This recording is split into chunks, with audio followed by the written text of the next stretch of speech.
the city of Roswell. I'd like to invite our Boy Scouts to come forward and lead us in the pledge. If we'd all stand and face the flag.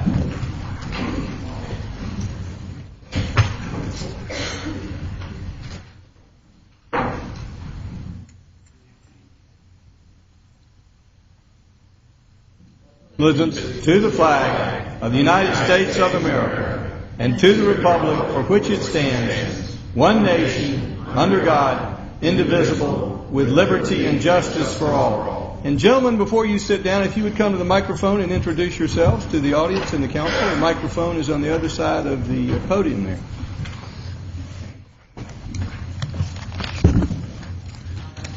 All right, just that one may be easier to work with.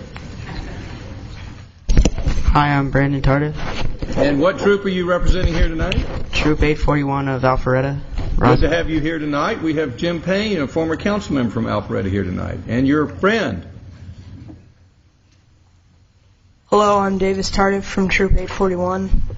Good to have you all here tonight. Hope you get that merit badge from this. Good to have you, gentlemen. Let's have a hand for them.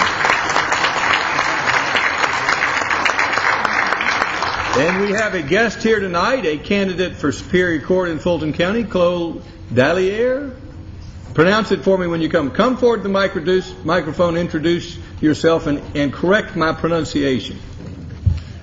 And tell us something briefly about yourself. And you can face the audience if you can spin that thing around. All right. Thank you, Mayor Wood. My name is Chloe Dallier, and I am running for judge in Fulton County Superior Court. For those of you who don't know much about the judicial system, it's the election that's coming up November 2nd. There is no primary. It is a nonpartisan race, and there's no incumbent. Judge Westmoreland will be taking senior judge status at the end of his term, and so he will be vacating the seat, thereby creating an open seat. A little bit about myself. I've been in Atlanta 16 years, went to Emory for law school, and have practiced 13 years at a firm that specializes in trial work, mostly civil work. And it's that experience that has made me want to become part of the system and make a difference in the system. As a trial lawyer, I have had the opportunity to work on cases ranging from the simplest case to the most complex case involving multiple litigants, complex legal issues, and everything in between.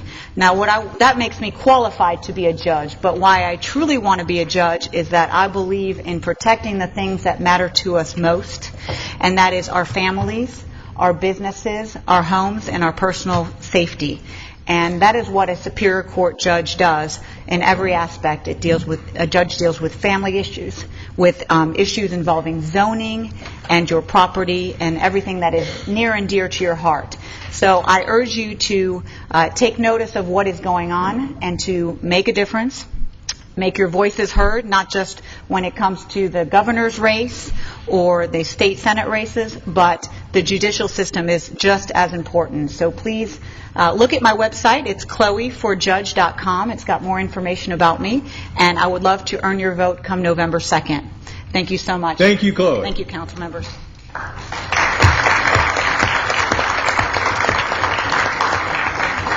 And next, it is my honor to recognize the group that keeps us in touch with the entire world, the amateur radio operators.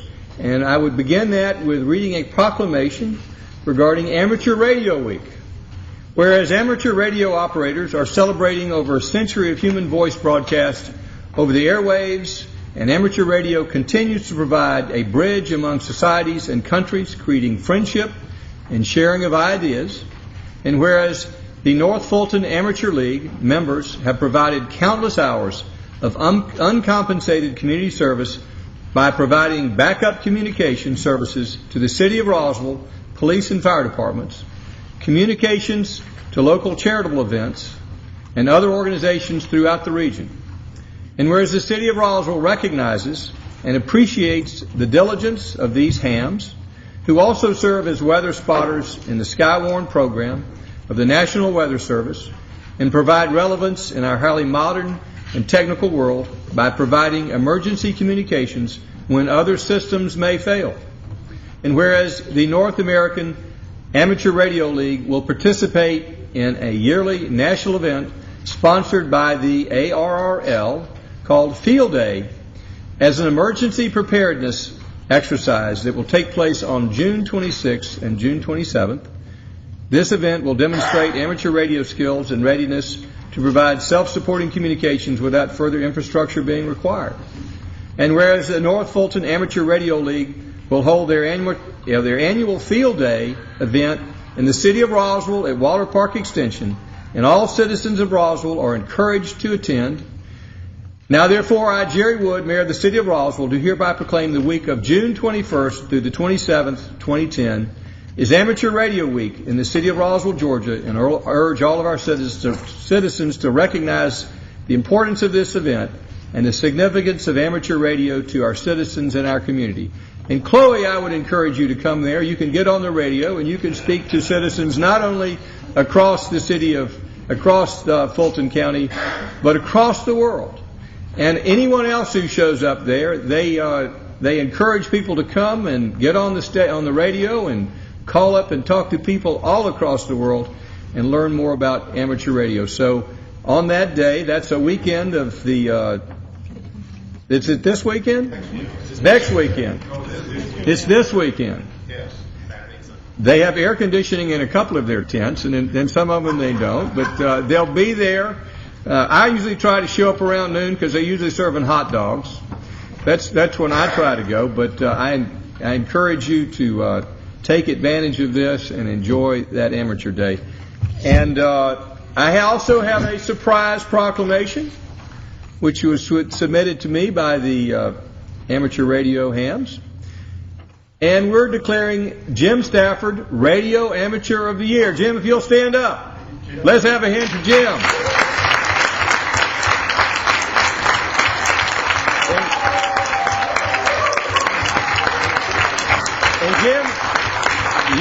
Jim, you have to come forward to the podium as we read this. This is part of the what you receive when you get the acclamation of all of your peers.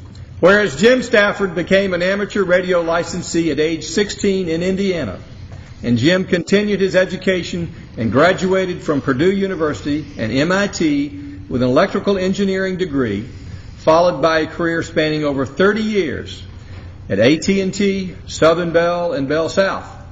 And whereas early on in Jim's career, he dedicated himself to reaching out to young people to get them interested in science and amateur radio, and while a member of the Metro Atlanta Telephone Pioneer Radio Club, Jim started a program called Radioactive Schools and promoted the science of amateur radio to more than 2,000 students over the years.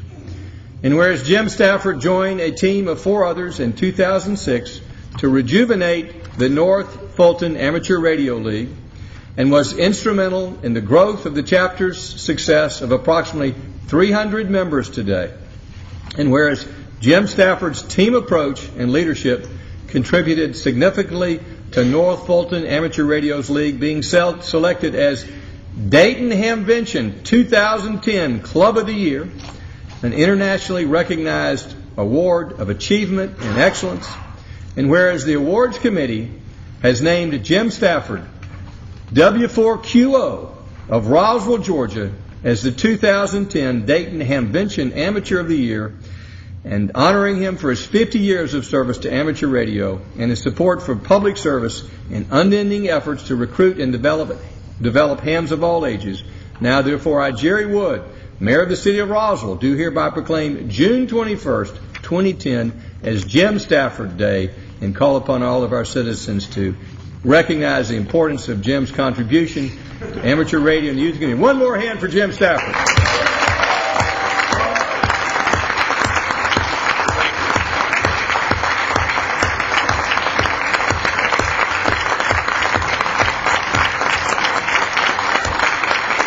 Jim Payne. Jim Payne, is there anything you'd like to add to that? You always have something to say. Jim Stafford or Jim Payne? I'm going to ask Jim Payne to come forward first because he is, y'all may be ham operators, but he is a ham. In every sense of the word. Without the radio. Yeah. Well, thank you, Mayor and all council. We appreciate the recognition for, first of all, Field Day.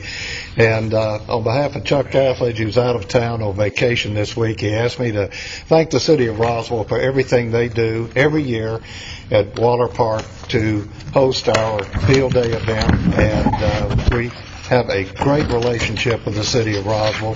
And I want to invite you on behalf of all of the club, and Ian, come on up to our Field Day chairman, invite all of you to Field Day. This weekend starts at 2 o'clock Saturday, runs 24 hours to 2 o'clock on Sunday. If you come around 6 o'clock, Jerry, we're going to have those hamburgers and hot dogs. All right.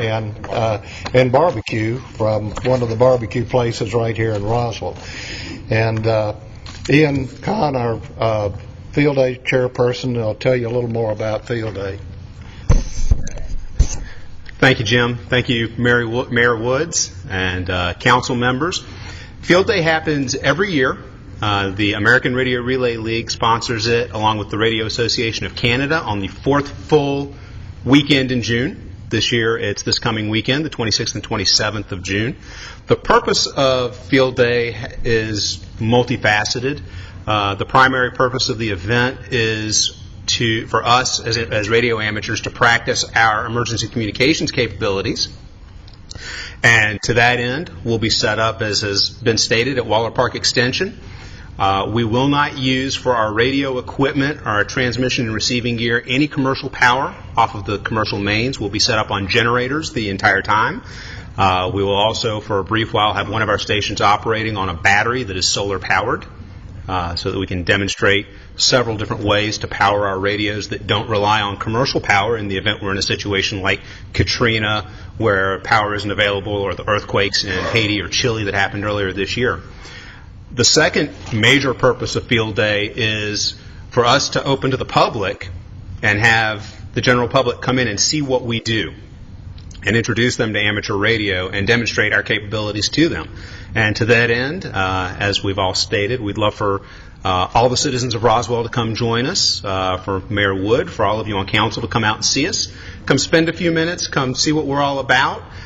Take a minute, take the microphone, get on the air, talk to other amateurs around the U.S. and around Canada, are the ones that primarily participate in this event. The third aspect is kind of, the carrot on the stick to get us out there to do this. It's a little bit of a contest for us as well, to see who can contact the most other amateur stations in the 24-hour operating period, operating under the parameters that are set out for our operation for the event. We generally get out and have fun with that part and do our thing and do what we can do. Where we like to stand out and we like to shine is last year we had 259 people come to our event. That was the most attended event of any Field Day in the U.S. or Canada last year. And all 259 people came through Waller Park Extension, saw what a fabulous job the City of Roswell does for us and its citizens in promoting the parks and providing good facilities for us and our families to enjoy. And they got a chance to try out amateur radio and see what amateur radio is about and what we do to return to the community. My hope this year is that we get between 280 and 300 people to come out. So we'd love to have all of you come out and spend a few minutes with us and enjoy the barbecue and the hamburgers and hot dogs and see what amateur radio is about and get a first-hand taste of the contributions we give back to the community and what we do to help our community in times of emergency. Thank you. Thank you for what you do for the community. Let's have one more hand for a hand-off camera operator.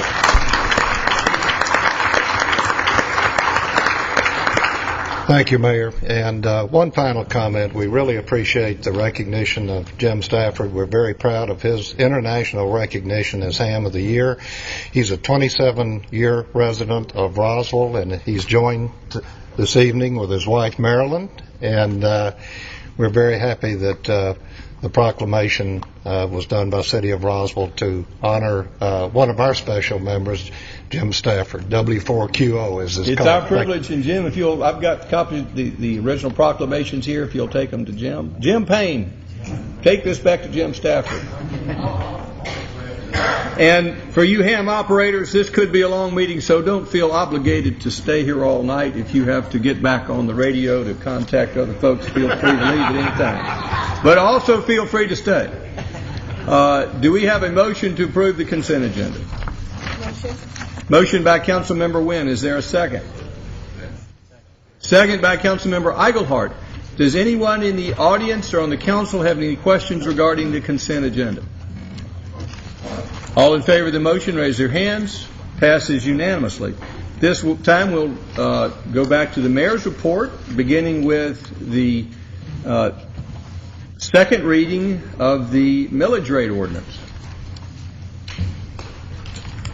Thank you, Mayor. This is an ordinance to adopt the millage rate. Now, therefore, the Mayor and Council of the City of Roswell wish to establish a millage rate of 5.455. The millage rate has a component of 4.059 for the general fund, operating and capital improvement budget, and a 1.396 mills component for servicing bonded indebtedness. The millage rate may require adjustment upon approval of a certified tax digest for the year 2010. If approved, this will be the second reading of the ordinance. Mr. Davis, as I understand, this is the same millage rate as it was last year and the year before. That is correct. So there is no change in the millage rate up or down. That is correct.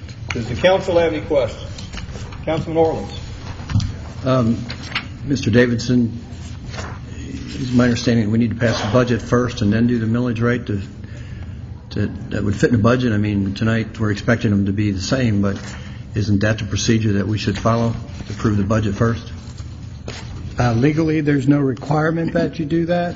However, the millage rate is set to fund the expenditures contemplated in the budget. So that would be the normal practice, but there's no legal requirement that you have to do that. And Mr. Mayor, I would suggest that we do the budget first and then the millage rate. If you'd like to make a motion to defer, we'll consider that. Sorry? If you wish to propose a motion to defer, we'll have a vote on that. I move to defer the millage rate Motion to until after the defer the budget. vote on the millage rate by Councilman Orleans. Is there a second? Second. Second by Councilmember Wynn. Is anyone in any further discussion of that motion to defer? All in favor of the motion to defer the millage rate, vote, raise their hands. Passes unanimously. So we'll now go to the first reading of the budget. Second reading of the budget. Thank you. This is an ordinance adopting a budget for the fiscal year 2011 for each fund of the City of Roswell, Georgia, pursuant to Article 6, Chapter 6 of the Charter of the City, beginning July 1st, 2010, and ending June 30th, 2011, appropriating the amount shown in each budget as expenditures, adopting the item of anticipated funding sources, prohibiting expenditures to exceed appropriations, and prohibiting expenditures from exceeding actual funding sources, and amending the Code of Ordinances to effectuate such adoption. Now, therefore, the Mayor and Council of the City of Roswell, pursuant to their authority, do hereby adopt the following ordinance. The City of Roswell hereby adopts a budget for the fiscal year 2011, said budget being described below and shown on Attachment A for each fund of the City of Roswell, Georgia. The General Fund of $55,916,413. Confiscated Assets Fund, $506,570. E911 Fund, $1,586,541. Soil Erosion Fund, $100. Cemetery Care Fund, $23,500. Lita Thompson Fund, $62,500. Hotel Motel Fund, $441,187. Solid Waste Fund, $9,621,231. Water and Sewer Fund, $3,459,379. Recreation Participation Fund, $4,933,348. Group Benefits Fund, $6,738,921. Risk Liability Fund, $863,393. Workers' Compensation Fund, $446,350. Capital Projects Fund, $2,051,299. Debt Service Fund, $6,407,100, for a total expenditure budget of $93,057,832. A millage rate of 5.455 mills is hereby established as part of the approved budget based on the estimated digest of Fulton County. The millage rate has a component of 4.059 for the general fund and a 1.396 component for the general obligation bond debt fund. This millage rate may be adjusted at a future date based on receipt of a certified digest. This budget fixes the number of established full-time positions of the city at 611. The mayor and council further also adopt a capital improvement plan for fiscal years 2011 through 2015 as attached hereto and incorporated herein as Schedule B. The mayor and council further approved the reappropriation of all capital projects listed in Schedule C. This is a listing of currently appropriated capital projects which will be reappropriated as of July 1st, 2010 with the passage of this ordinance. This budget also adopts a policy of keeping at minimum 25% of budgeted expenditures for the general fund within fund balance at the end of each fiscal year. This budget also adopts a policy of keeping at minimum 16.67% of budgeted expenditures for the solid waste fund within fund balance at the end of each fiscal year. This budget also adopts a policy of keeping at minimum 16.67% of budgeted expenditures for the water fund within fund balance at the end of each fiscal year. This budget also reserves $2,045,406 within fund balance in the Workers' Compensation Fund, representing the city's aggregate liability for workers' compensation. This budget also reserves $1.5 million within fund balance in the Risk and Liability Fund. Reserved funds would be used to cover any catastrophic loss, uncovered claims, as well as any significant unbudgeted inmate medical liability. And if approved, this would be the second reading of the ordinance. I believe we have a presentation from staff on this budget next.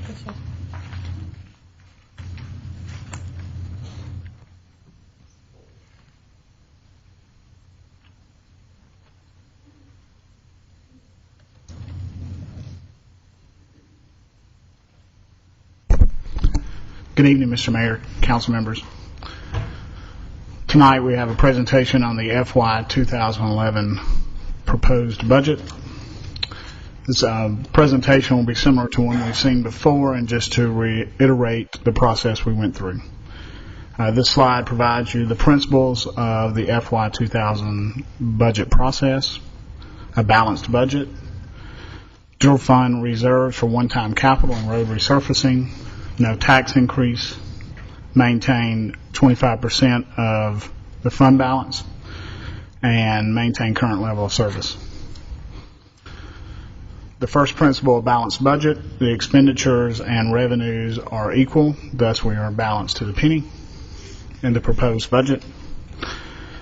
Our millage rate is consistent with last year at 5.455 mills, with 1.396 for debt service. To provide a history of that tax rate, the numbers aren't showing up, but in 05 it was 6087, and today it's 5.455. I'm not sure why those numbers aren't present.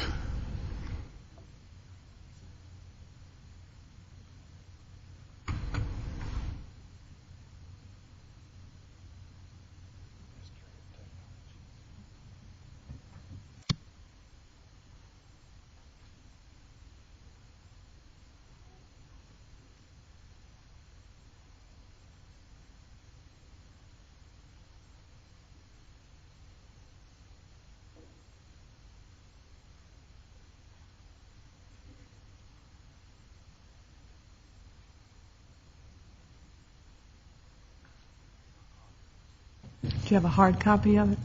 I have a hard copy that I can go through. You could put it over the overhead. Okay.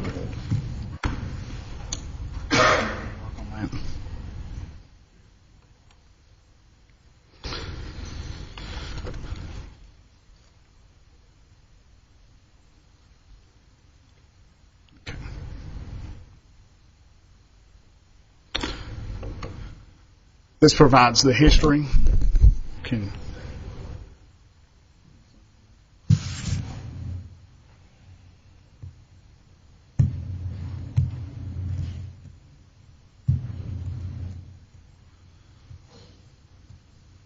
This is the history of the budget of the millage rate, 6.087 to 5.455 for the current year.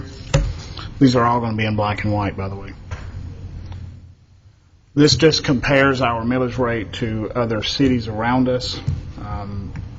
Primarily, our M&O is the lowest M&O of any city that is surrounding Roswell.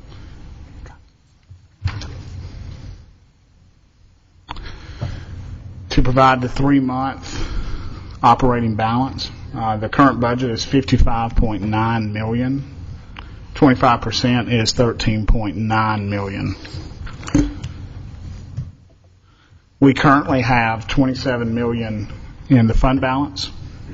If you remove the 13.9, we have 13.2 that's above fund balance available for programming. The changes from FY10 to FY11, no one-time capital funded. Staffing changes, the community development RIF. Fire department staffing plan. We had operational changes to reflect functional activity, meaning that we moved some personnel out to these internal service funds and no use of reserves for maintenance capital. This particular sheet provides you the source of all funds for the city of Roswell. The total is $93.4 million. Property tax represents 27.9% of those sources of funds.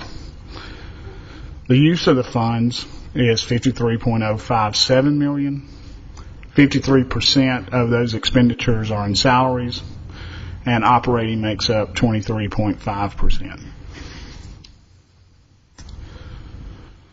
On to the general fund, the total source of revenues is $55.9 million, of which 19.6 is from property tax and 18.2 is from sales tax. For the expenditures by department, the police department is $16.3 million or 29.2%. The rec department is $10.1 million or 18.2%. The general fund expenditures by function, salaries and benefits makes up 62.71%, and the operating is 21.35% of the total budget. In this budget, we have proposed maintenance capital. It totals $1.756 million, with $960,000 for citywide facility maintenance. After presenting the proposed budget, we do have add-delete list. This is the current add-delete list. As you can see, this is still a balanced budget with the use of $112,911 of reserves. There is a request for an add-delete in the confiscated assets for the digital video system, $48,000. Adjustments in the group benefits fund for the defined contribution pension plan study, and an increase in group benefits expenditure for the ComDev reorganization. And here is the list of the capital projects fund add-delete list, which totals $7.63 million. And our next or final step is to approve the budget. Thank you. Does the council have any questions? All right, we'll move on to my observations on this budget. For 3 years, we have been balancing our budget by spending down reserves. The last year in which expenditures did not exceed revenues was 2008. In 2009, 2010, and now in 2011, our expenditures are exceeding our revenues. Once we spend down those reserves, we're going to have no choice but to either cut expenses or to raise taxes.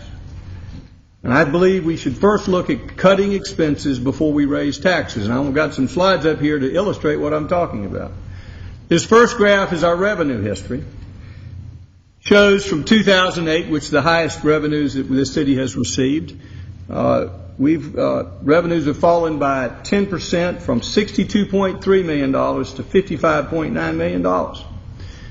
Next slide, please. On the other hand, if you look at our operating, maintenance, and capital and road resurfacing history, that has actually gone up since 2008, which was our peak year. We went from 57 million up to 61 million to 60. Now we're coming back down to 57. But the expenses that we have been incurring year after year have gone up. I want to make a note that this includes $1,800 for road resurfacing, which I believe this council is going to vote to add. I support that add, but it's part of a recurring cost of doing business. So if we don't look at new capital, we look at operating cost and maintenance and recurring capital, paving our roads as they wear out, it's 57 million. So even though we've had a 10% drop in revenues, our expenditures, even with this budget, have not gone down. Next slide, please. Now, how did we balance our budget as revenues were falling and expenditures were rising? Well, this shows a graph of what's happened to our reserves. In 2008, the reserves over the reserve which we have set aside by policy was $26 million. If this council's budget is approved with the capital improvement projects list, we'll be down to $6 million in reserves. We're using that, a big part of that, for operating expenses.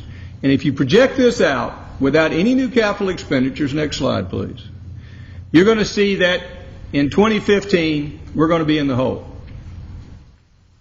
So what's really happening here is we as a council have said we're going to continue to balance the budget by using reserves. And that can't go on. If we, at the current rate, even if we cut out all capital expenditures after this year, cows will come home in 2015. Probably earlier if expenses go up, but I'm assuming expenses remain flat. So we're going to have to cut expenses. And we're going to have to cut expenses by about 10% because that's how much our revenues have fallen. That's about $6.4 million. Now, if you look at where we can cut expenses, the first thing you need to realize is 60% of our budget is salaries and benefits. And if you're going to be serious about a budget cut, you're going to have to cut some salaries and benefits. That's 60% of our budget. Any meaningful cut is going to have to cut some employees. This graph shows you what's been going on with employees. In 2008, the year in which our revenues were at the highest, we were at 613 employees.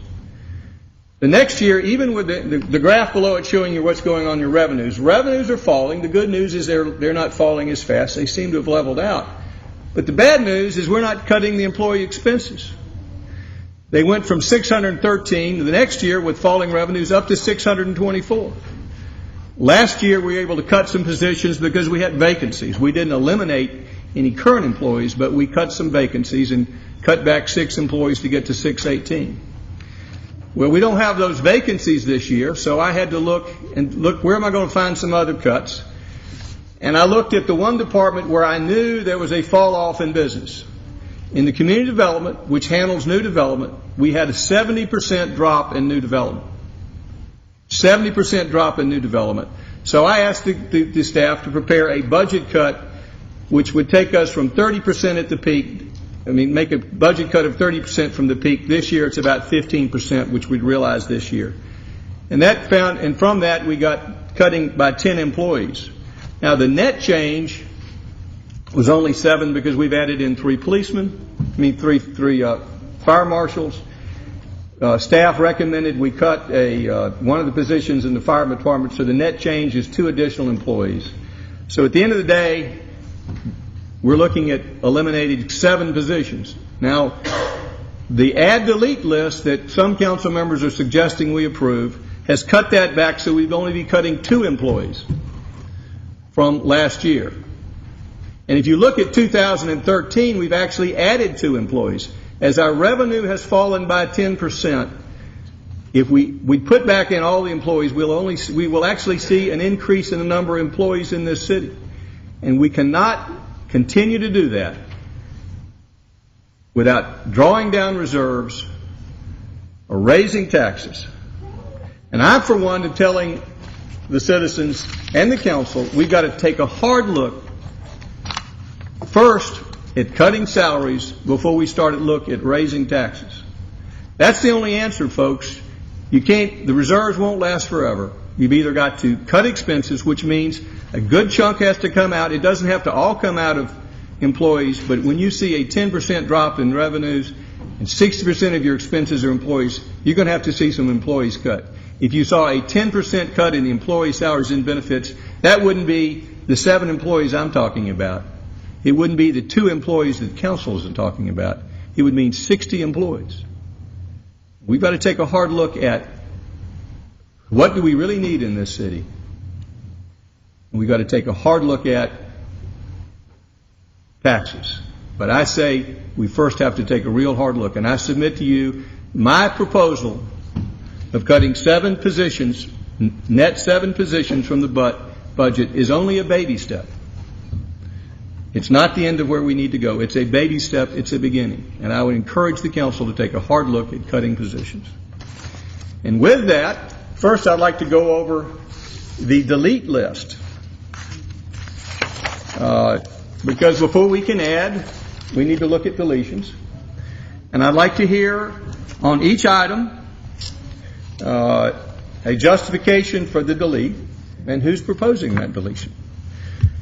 So the first delete, I've got an add delete list of 621. Is this the current delete list? Yes. Before we go over this list, are there any items on here? Have the council members all got a copy of this? And could y'all put a copy up on? We got a copy on the screen. Are there any adds or deletes which are not on this list? The staff has tried to include all the proposed amendments from council. Any other adds or deletes that we're going to be discussing tonight you can think of at this moment? Seeing no hands up, let's talk about the citizen survey, and I'd like to ask if we can get a person who is proposing that, or the people who are the council members who are proposing that, to tell us what they're requesting here and the grounds for it. Councilman Orleans. Coming out of administration departments, I guess I'm the one with delegated to make the motions tonight, and there's going to be several motions for changes, add, deletes, and then there will be a motion for the final approval of the budget as amended, and then I'll have a motion for the capital fund. But to start off, I would like to make a motion that I'd like to move to amend the mayor's FY11 budget as presented to include general fund add delete list as presented tonight, with 16 items totaling $1,444,163 and changes. I'm requesting before the motion that we get a discussion of these adds and deletes so we can all understand why the adds, why the deletes. That's my motion. I'm asking you, do we have any justification for the adds or deletes? I'm making a motion. We discuss it after the motion. As the presiding officer, I'm asking the council, do they have justifications for the adds and deletes, or are we going to take this as blind faith that these are beyond question? We normally have a motion before there's any discussion on an item. What I'm hearing is that if there are no suggestions for adds, we're not going to be discussing why you're making deletions if you're not going to bring it up now. Either we discuss it now or we vote on it without your comment. We don't have a motion to discuss, Mayor, so I'm making a motion on the first of several motions on the add-delete list. I'm telling you, we need a second to discuss it. As presiding officer, you recognize me, sir. You recognize me. I have the floor. I made a motion. The presiding officer would accept or a second or not get a second, one or the other.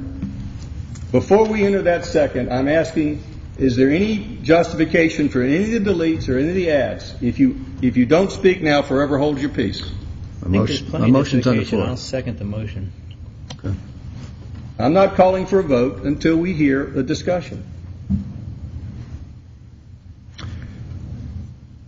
Well, let me run down it real quick here. Citizen survey is to implement a marketing program for the city that was recommended, $15,000.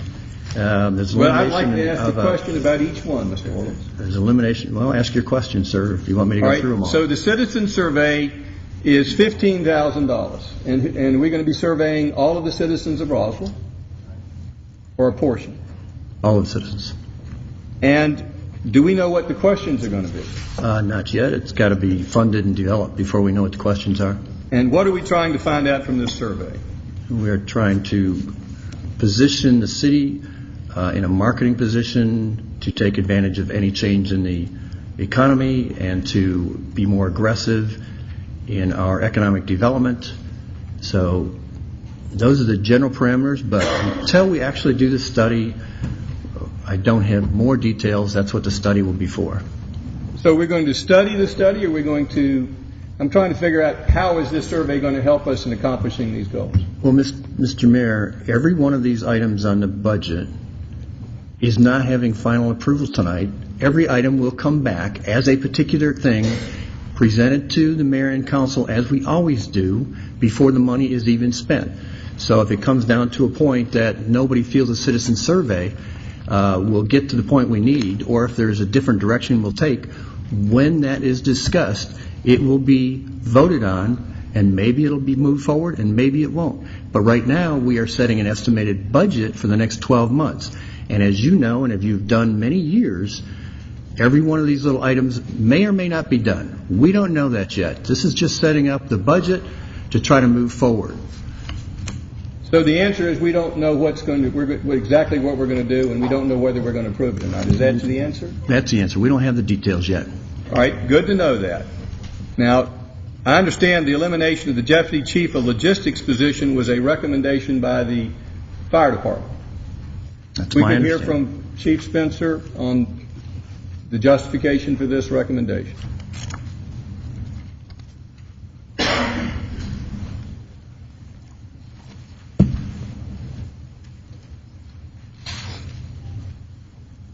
Mayor Wood and Council, when we put in the budget or asked for the 3 battalion chiefs, battalion commanders, we were in the process of July, if approved by budget, to reorganize the fire department. With the reorganization of the fire department, we would eliminate 1 deputy chief spot of logistics and move the fire marshal in to a deputy chief spot, therefore having a salary savings, and I'm not sure of the exact figure. Well, it's up there, $63,100. That was the justification for it. To have better working relationships with my deputy chiefs and improve the fire department through reorganization. That's $63,100 to delete from the budget, from that, to eliminate that position which you believe is no longer needed. Yes, sir. Kay Love. Thank you, Mr. Mayor. Yes, sir, this is a companion part of the reorganization. In the mayor's proposed budget, it did include adding the 3 battalion chiefs. Staff failed to include this offset to that, and it would be the next item down the list. We haven't gotten to it yet. Goes along with this. The $1,000 coming after that goes along with this as well. Chief Spencer, if you could explain the $1,000 that goes along with this. I believe that $1,000 would be the upgrade from the fire marshal to the deputy chief spot that would allow him a raise of that much money proposed. All right, the next item, a reactivation of DDA and DA. And is that staff or council initiated? That again is it's a placeholder looking for us again looking at economic development and moving the city forward of reactivation of our downtown development authority, either the DDA or the DA. So again, we will be getting more details on that issue from staff, and we'll be moving forward on it at that point in time. So it's my understanding, if we reactivate these, the people who volunteer to serve on this need to have training to qualify under the state. Correct. And this would be the training cost. Correct. The citywide vehicle replacement funding, we had $220,000 in the budget, and now we're subtracting $70,000 from that. And if I could have someone explain that to us. That originally was the estimate projected by staff, and he changed it, and so the general consensus is that we can revert back to the $150,000 that was presented by staff. If I could hear from staff at the $150,000 level, if that's the level we go at, if we spend $150,000 a year on cars, what age would we have to let the cars get to manage that? Mr. Mayor, we'll call on Michael Fisher to come forward. We have a couple of slides on the vehicle replacement. We have a vehicle replacement policy now that is based upon age of the vehicle and associated mileage depending on the purpose of the vehicle. We go through a list every year to see which vehicles meet the criteria. Just because they meet the criteria doesn't mean necessarily that they are replaced. It depends on the use and function of the vehicle. Fleet management works in conjunction with administration to determine which vehicles will be replaced, and Michael has the information on the slides. Michael. Thank you for that. We do have some money that we had savings from for last year, which was about $300,000. So if we add in the $150,000, we're actually looking at about $450,000 for next year for vehicles. As we went through and looked at what vehicles we had on the list, we tried to pick out the priority vehicles, those that just absolutely had to be replaced in light of the fact that we're trying to watch some of the budget for next year in the Capitol. Spoke to the police chief, and Steve in transportation were the two areas that were receiving vehicles for next year on the replacement. Out of those, there were 4 police vehicles that we just absolutely couldn't do without, so we put those in at $152,000. And then there's actually 3 transportation vehicles. I think it's got 4 on your screen. Those 3 transportation vehicles were ones that are absolutely need to be replaced. For $261,000, that leaves about $37,000 left over in case there are things that come up during the year. We have to have some area, some place for some contingency. So that 37 is in there right now. But these vehicles, 7 total, not 8. I've got a 4 up there. There's 7 total vehicles that just absolutely have to be replaced during this next year. In working with fleet management, there was also a vehicle that was listed for next year that after we've gone through and looked at it, probably won't be replaced now until 2013. It's still in pretty good shape and the mileage is still low enough. So these are the vehicles that we've identified that we have to have for next year. Going forward, how much do you think we need to allocate each year to vehicle replacement? Mr. Mayor, right now, if we take what we don't purchase this year because we have dropped the budget down for capital, next year we're looking at about $2.8 million is what's on the list. However, that list will be revised each year as we're doing this year to try to look at vehicles instead of just replacing them as they come up, but to look at the condition and look at the mileage and see if there's vehicles that rather than just replacing because they're on a list, would replace because they are needed. But it's anywhere from $1.5 million to next year's a little bit larger at 2.8. We had a large number of vehicles come up all at once. So rather than changing them on face value, we're going to wait and change them based on the condition and the mileage of the vehicles. Well, let me see if I understand it. This year, assuming the amendment passes, how much would we be spending this year on replacement vehicles? $450,000. And next year, what are we estimating the cost is going to be? $2.8 million. $2.8 million. And so that which we don't replace this year, we're going to have to replace next year. By deferring it, just simply pushes the cost to next year. Correct. Now, the year following that, any idea the 2 years out? If is 2.8 just a big number, or are we looking at? It goes to 1.3 in 2013. 1.8 in 2014 and 626,000 in 2015. So we're going to have to be looking at big numbers in the coming years. Correct. Thank you. Next item, I believe that's the reduce in-car video replacement program funding by $10,500. Correct. I believe that's a council-initiated change. Discussion with the staff and department that $10,500 could be reduced in the video replacement program. And Chief Williams, are you the one who is in charge of that program? Yes, sir. And I'm going to ask you the same question. If we reduce this from 35 down to 25, what's our budget going to look like next year? What are we going to need to do next year? We'll need to replace these video cameras. Eventually, they are failing. We have several cars that have inoperable cameras in them now. This is towards fixing those and getting those up and running, and hopefully we can keep them repaired until next year. But we will need to replace these if we continue the program. in the coming year. And what do we think the cost is going to be next year? Any idea? I apologize, sir. I didn't Because bring that. if we spend $25,000 in this year rather than $35,000, do we have any idea what we're going to have to spend next year? It would be we have programmed the $35,000 out several years, so we would need $45,000 next year. Would be off the top of my head. So we're not avoiding the cost; we're just deferring it for a year. If we're going to continue the program, we're deferring the cost. Yes, sir. Thank you. You've answered my question. And reduction in the road safety program, I understand that's council initiated.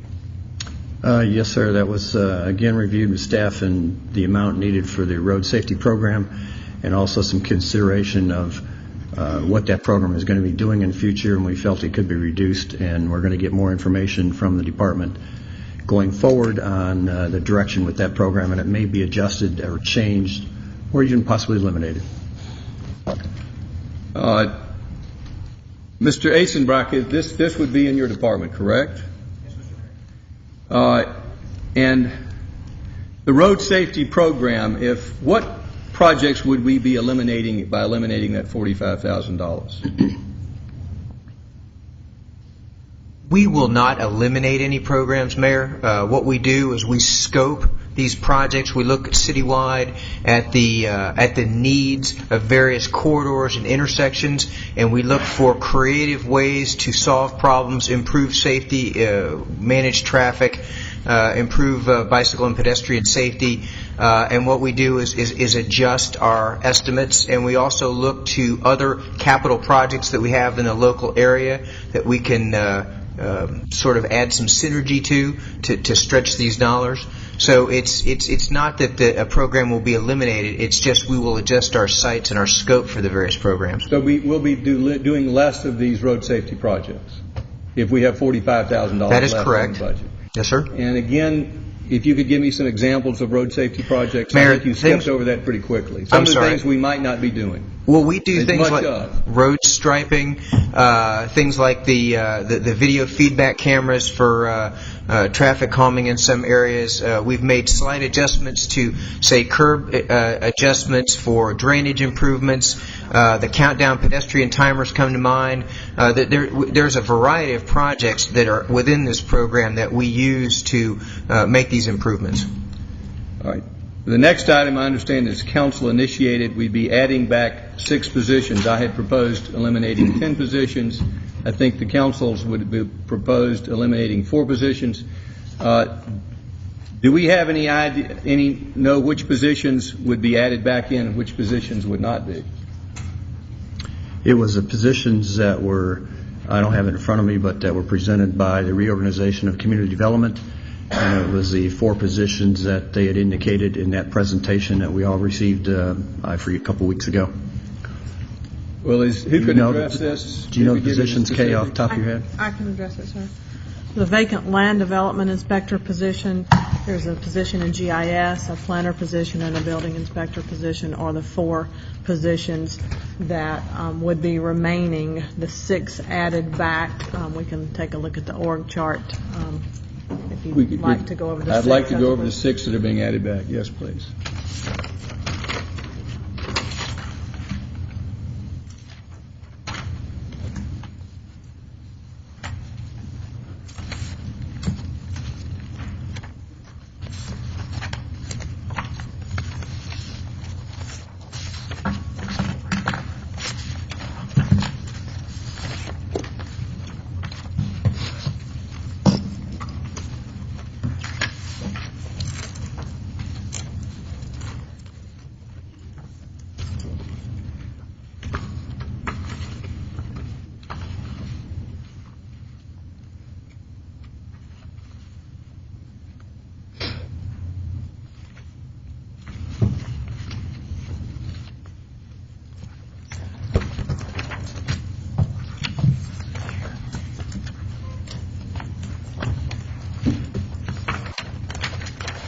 You may have to go to presentation for the work session.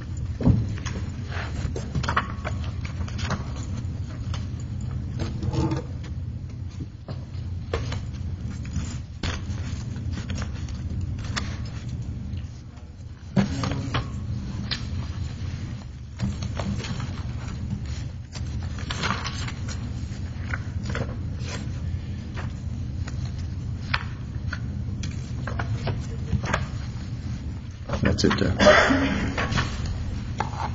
If you could cover the positions that are being added back in, that had been cut under my proposal.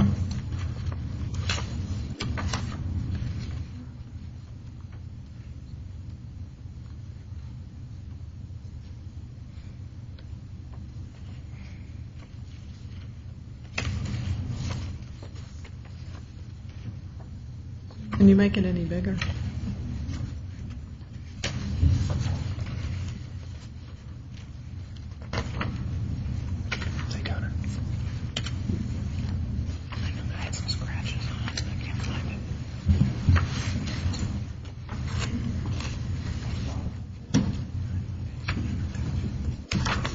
So if you could cover the ones that have been added back in. Under support services, the records coordinator has been added back in. The code enforcement officer has been added back in. One of the planner 2 positions has been added back in. The code enforcement officer and admin assistant has been added back in. And the ComDev program manager has been added back in. Thank you. Now, the next item, eliminate the part-time position in the mayor's office. I understand that was council initiated. Is that correct, Councilman Orles? Yes, sir. You could give me the justification for eliminating that position? I'm going to paraphrase a general viewpoint of it without going into minute details, but I know when the position was left vacant for a while, the idea of whether it was needed or not, and then some question about whether it was accomplishing things for the city versus outside the city, and then also the thought process that 6 council members have 1 assistant, and that your 1 assistant for yourself would be able to handle the duties of this part-time position. So those are the general thoughts about the position. Well, I'd like to get specific on those thoughts. It is a position in my office which I find productive. So I understand one of the justifications is that you believe Robin Kenner in my office, who is answering the phones and dealing all the administrative in the office, that you believe that job can be handled by her in addition to her current duties. Is that accurate? That was some of the thought process. Is that your thought process? I'm speaking from the collective things that we have put together from different input.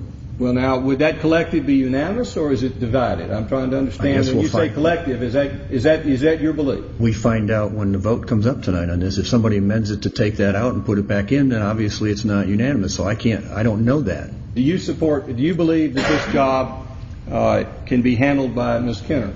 I support this entire list of add deletes. All right. And why do you believe Ms. Kenner can handle this job? That's not the only part of the issue, dear. Well, that is one of the justifications. I'm understanding there are many justifications, and I suggested to you a week ago to educate council members if you felt that was not true. And nobody's gotten the justification. Nobody's looked at it. We have seen what the position has done in the past, and this is a potential opinion. We won't know until it's passed tonight, or if somebody amends it to leave that position in. Well, you have made the motion to eliminate the position. So I've made the motion for all these add deletes. I seconded it, and I think that somebody here wanted to cut positions, so we're helping. All right.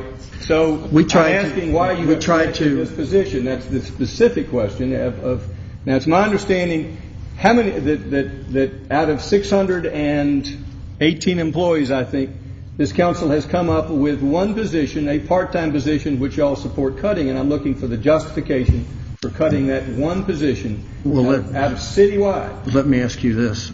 What justification do you have of keeping her? What does she do? We'll get to that in a minute, but I'm trying to see if I can address your concerns. And I understand the first concern is that a suggestion that Ms. Kenner can handle this job, that I don't need 2 people, that Ms. Kenner is enough to handle all the work. That's the first suggestion. There's one person handling 6 council members, and there's 1.5 handling you, and there's some thought that 1 person can handle you. There's some thoughts that the special events that are being put on may not be strictly city events, so maybe it should be done by your campaign or by outside volunteers. I don't currently have a campaign. Well, I'm not campaigning volunteers right then, now. volunteers or whatever. So one concern, one thought is I've got enough help, don't need it. The second Educate me. You believe that this, I'm trying to find out what your concerns are so I can address them. The second one is that your concern is that this person is engaged in political activities. Now, are there any other concerns? Is that the scope of it? That's kind of a general consensus. I'm sure there may be other things as well. What do you base this upon? Is this your general impression, or have you asked some questions? Because I haven't gotten the questions. You haven't gotten any questions? No. I even asked you the questions. Well, I personally asked you the questions. I don't know if anybody else asked you the questions. No one else has asked me any questions. I've spoken with one other council member, and I initiated the call. So nobody called me up to ask for what this job does. And have you talked to other staff members about what this job does, other than just your personal collective observations? That's it, dear. So you want to move on to the next item? Any staff members? Do you want to move on to the next item? No, we're not done. You're not done. That's correct. Okay. All right. So at this time, I'd like to bring Ms. Jenny Bushy up to tell us what she does. Do you want to finish the rest of the items? No, sir. We're talking about one item at a time, and I think this item is on the list. I'd like to have a full discussion of all the items before we vote on the motion. Okay. Good evening, Mayor and Council. Ms. Bushy, where do you reside? Roswell. How long have you been a resident of Roswell? 7 years. Now, have you had previous experience in another mayor's office? I worked for Mayor Giuliani for 5 years. And what was your role with Mayor Giuliani? Special events coordinator. And how does that job compare to your current job in the city of Roswell? Very similar. Just a smaller scale city. Would you tell us what your job description is as defined by the city? I plan, organize, and coordinate all special events at the discretion of the mayor. I attend meetings and represent the mayor's office with service organizations throughout Roswell. I initiate and coordinate all efforts to publicize promotion of the mayor's office, and I insist in preparing a variety of publications, materials, and programs that originate from the mayor's office. Do you keep a record of what you do every week? I do it bi-weekly. I turn in a timesheet. Have you brought your record of your work with you here today? Yes, sir, I have. Have you brought your timesheets with you here today? I have, yes, sir. And how long have you been working in the city in this Since position? January. I'd like you to start at the beginning of January and tell us what you've done every week. Actually, we started keeping track in February.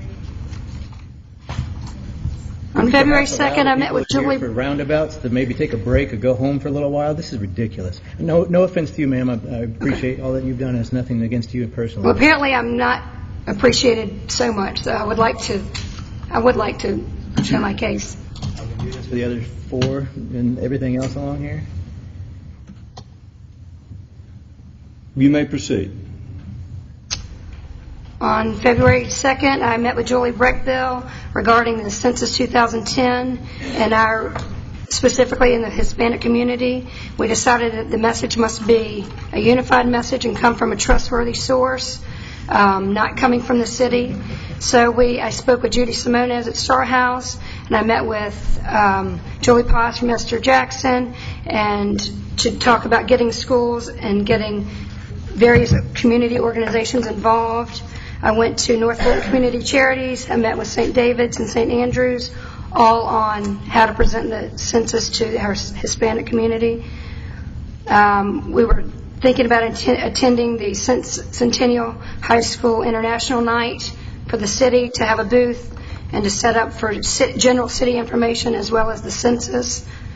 I've met many times with Alfredo Ortez regarding the council touring Mill Village. He feels that we've forgotten about Mill Village. I had plaques made for the Wall of Fame. I met with the Metropolitan Atlanta Mayors Association and gave tickets for the Special Olympics to our Parks and Rec Department. And I met with Sergeant McCrae and Bike Roswell for the Georgia Rides to the Capitol. Should I continue? Or? Please, week by week, and if you would tell us as you run across your time sheets, how much you spend for each biweekly period? I averaged about 20 hours. Sometimes it's more. With the census, it was a lot more. So you're not, and as I understand, you're not full-time, you simply No, work sir, I work on by the an hour. as-need basis. And you Right current- now, I'm taking 4 weeks off for the summer. All right, you'll go to the next week, please, because I think the council's questioning, what are you doing? And that's what we're trying to establish right now. I met with North Fulton Community Charities. I met with North Fulton Community Coalition with John Parker and Renee Williams. I attend their meetings monthly. I went to St. David's Church and met with Father Lema, getting the Hispanic on board with the Census 2010. The North Fulton Community Charities said that they were an official sponsor of the census and would help the city in whatever capacity they needed. I was tying up loose ends from your charity barbecue from the previous year. I worked with Eric Broadwell and Fred Boykin for the Georgia Rides to the Capitol, which included getting permits for us and for Sandy Springs. I met with the organizers of the March of Dimes and the Roswell Visitor Center to get the March of Dimes information on the calendar. I spoke to Todd Baker, who is the manager of Carl Black, to set up a meeting with the car dealers so we could talk about boosting auto sales in Roswell. I spoke to the Chattahoochee Nature Center about helping them with the Go Wild event. The following week, I met with Julie Breckbill. Give us the week, and as you say, the following week. Which week is this? February 17th. I met with Julie Breckbill, Kimberly Johnson, and Alice Wakefield regarding the Census 2010. We're all in agreement that how important it was, that we needed to get the community involved. Sergeant Pitts was very, very on board with his community outreach. I delivered 10,000 flyers to all of the elementary schools in Roswell for the weekly take-home. The flyers were printed in Spanish and English. I spoke to Linda Schultz about letting the school board know. I asked to set up a meeting, but she said their budget was taking up their time, to make sure that the school board knew and to get the word out how important the census was. I talked to Sergeant McCrae about Roswell PD's involvement with the Georgia Rides to the Capitol, which was Tuesday, March 23rd. There was some question on if we were going to have police escort. I met with Eric Broadwell again for the Mayor's Ride and Criterium. I met with Esther Jackson Elementary School, where you went to the second grade class. Went to the Visitor Center and the Roswell Merchants Association regarding the March of Dimes walk. And I would follow up with Dottie and Sally the week after. The circus event for the children, everything was set. We ended up sending about 40 children as opposed to 12 that were originally slotted. I got updated names of HOA names and contacts so we could see what their needs and concerns were for the city of Roswell. And I started gathering information to put a non-for-profit calendar together to put on the city website. Should I continue? Please continue. March 4th, we had another meeting about the Census 2010. This National Census Office contacted us and said we needed a big event. I talked to Jack Burris at Second Chance High School to see if he had some children that needed volunteer hours that they could help us. I delivered posters to various businesses throughout Roswell, both in English and Spanish, regarding the census. Spoke to Sergeant Pitts again about what our plan was. Attended my first Hospitality Highway meeting to talk. That was beginning discussions. Started working on the criterium in the March of Dimes, which was April 24th. They had questions for the city.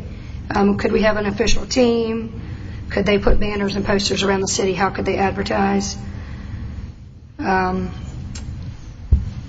18th, met with various vendors to donate food items and various things for the census event. Lined up Spanish workers, volunteers to volunteer their time to help translate. I delivered 2,000 flyers to local churches in regards to the census. March of Dimes asked if they could put it on RCTV, so I forwarded the information for that on the internet since it is a city-sponsored event. I met with Eric Broadwell, Michael Johnson for the Mayor's Ride and Criterium. March 25th, the Georgia Rides to the Capitol was a success. We had more people turn out than we'd expected. Still working on census stuff, still working on March of Dimes, still working on Mayor's Ride.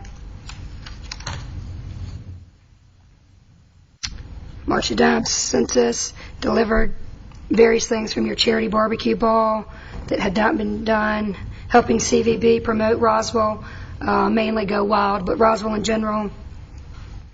And the Day of Hope was my new project to get the word out about the city of Roswell and the Census 2010. April 8th, coming up on the census events, everything is, we're having our final meeting about that.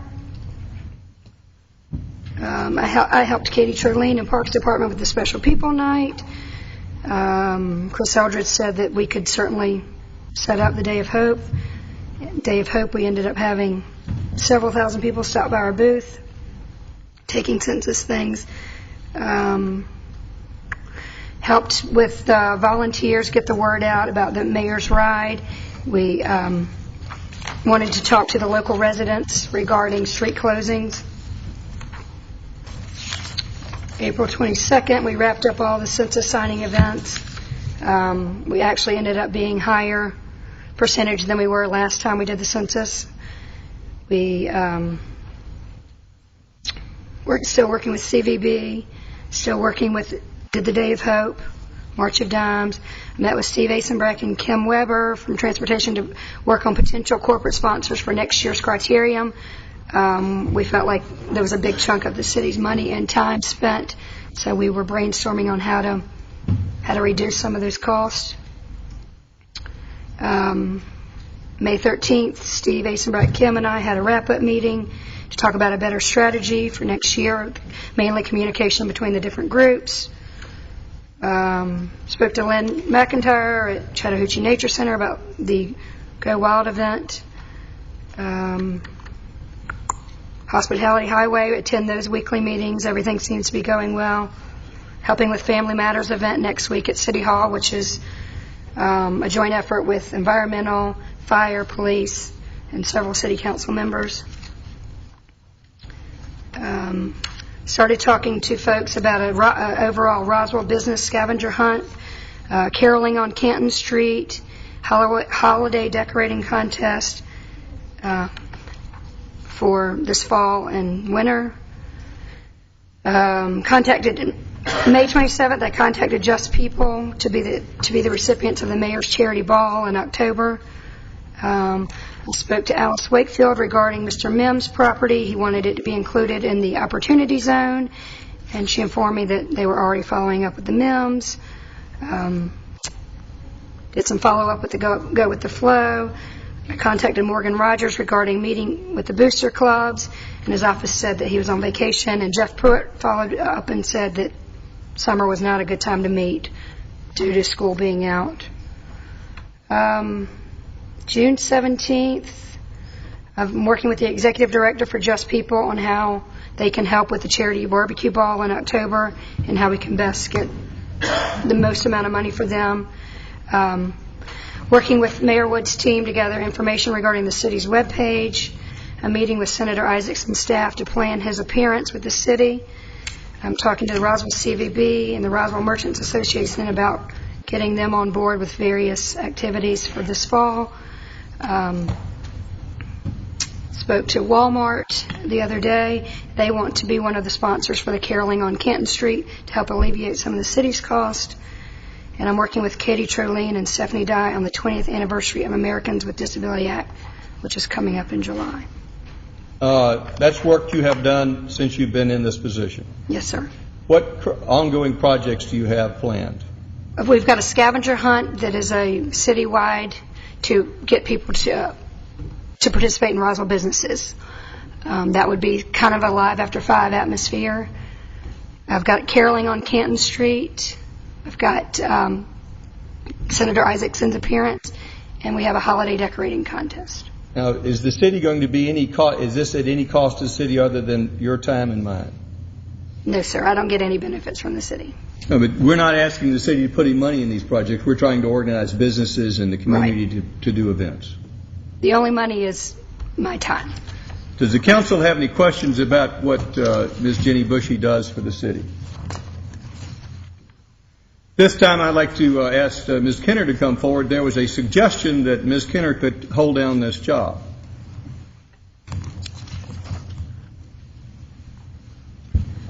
Good evening, Mayor and Council, Mrs. Love, Mr. Davidson. Mrs. Kenner, could you tell what the council what your job is with the city? Some folks think that you just get lunch. Is it more than that? I think so. Under the classification specification as distributed from Human Resources, the purpose of this classification is to provide high-level secretarial and administrative support functions directly for city officials, including the mayor, council, and/or city administrator. That's kind of like an overview. All right. How many hours a week do you work at this job? 8. Are you busy most of the time? Yes. Does this time, in addition to those hours, require that you work after hours? Correct. And what are you doing after hours? After your normal 8 hours, which you bill the city for? Before I come into the office in the morning, or usually around 7:38, because that's when staff gets here from my home, I check email, I check voicemail, I correspond and handle. When I go home at the end of the night, several times throughout the evening, I will check email. Over the weekends, I check email, and I check voicemail as well, especially over long holidays and things like that. So and then also I receive calls from you. Now, you've had the opportunity to hear what Mrs. Bushy's doing for the city, and you also have observed what she's doing for the city from personal experience. Do you have the time to do your job and hers? No, not with all the current duties and the things I'm responsible for, which I have listed, which I can provide to you. Now, does her job require that she leave the city often? 98% of the time. Most of what she does is footwork and outside of the office. Does your job require that you be at the city so that there'll be a presence in the city hall and the mayor's office? Absolutely. So in addition to not having the time, your job requires you to stay in that office responding to citizens and not traveling around trying to organize things, correct? Absolutely. So that is not practical for you to handle that job. Correct. Thank you. Those are in an effort to try to answer Councilman Orland's comments that Mrs. Kenner can hold down that job, and they also would respond to the comment that they're not sure what Ms. Bushy is doing, and that their observation it was mainly to advance my political career. I think that the facts are otherwise. So if we'll move to the next item. Sorry, next one is reducing special events budget from $60,000 down to $55,000 and capping the Roswell Bike Festival sponsorship at $20,000. The general thought here is we moved them from 30 down to 25 last year, and we're trying to move them into being self-sufficient. So that's the reduction for that $5,000. And the next item. Traffic counts program was originally put in the one-time capital budget, and it should be an operations budget from the Transportation Department. And Mr. Asenbeck, would you tell us what the traffic counts program is going to be doing? Yes, Mr. Mayor, thank you for the opportunity. In a nutshell, the city conducts congestion analysis across our 42 square miles. We need these traffic counts to perform an analysis of this congestion and for the safety aspects that we analyze. The next item, I think this is council initiated to eliminate $44,000 from the city-wide facilities maintenance program. Mrs. Love, is that I believe that was council initiated change? There was council and staff discussion on this, Mr. Mayor. This number has been refined throughout the budget process. call Michael Fisher up to provide some information about the impact of removing the $44,000. The items to be included in the Facilities Condition Assessment Program for fiscal year 2012 will not be altered. This change simply reduces the amount of contingency in that program to deal with unforeseen items that might come about in the program for 2011. Michael? That's correct. We have, again, we have some funds to roll over from FY10. Those funds are particularly from savings due to the building economy, basically. We got some pretty good prices over this last year. We did complete the FY10 projects during FY10, so we do have some funds available. The budget amount we're looking at is $915,000, which gives us a total of $1.21 million. What we're doing with this plan is if I've programmed out everything that's available that we have to do functionally to the building so that the building will still be useful to us, we put those projects in FY11.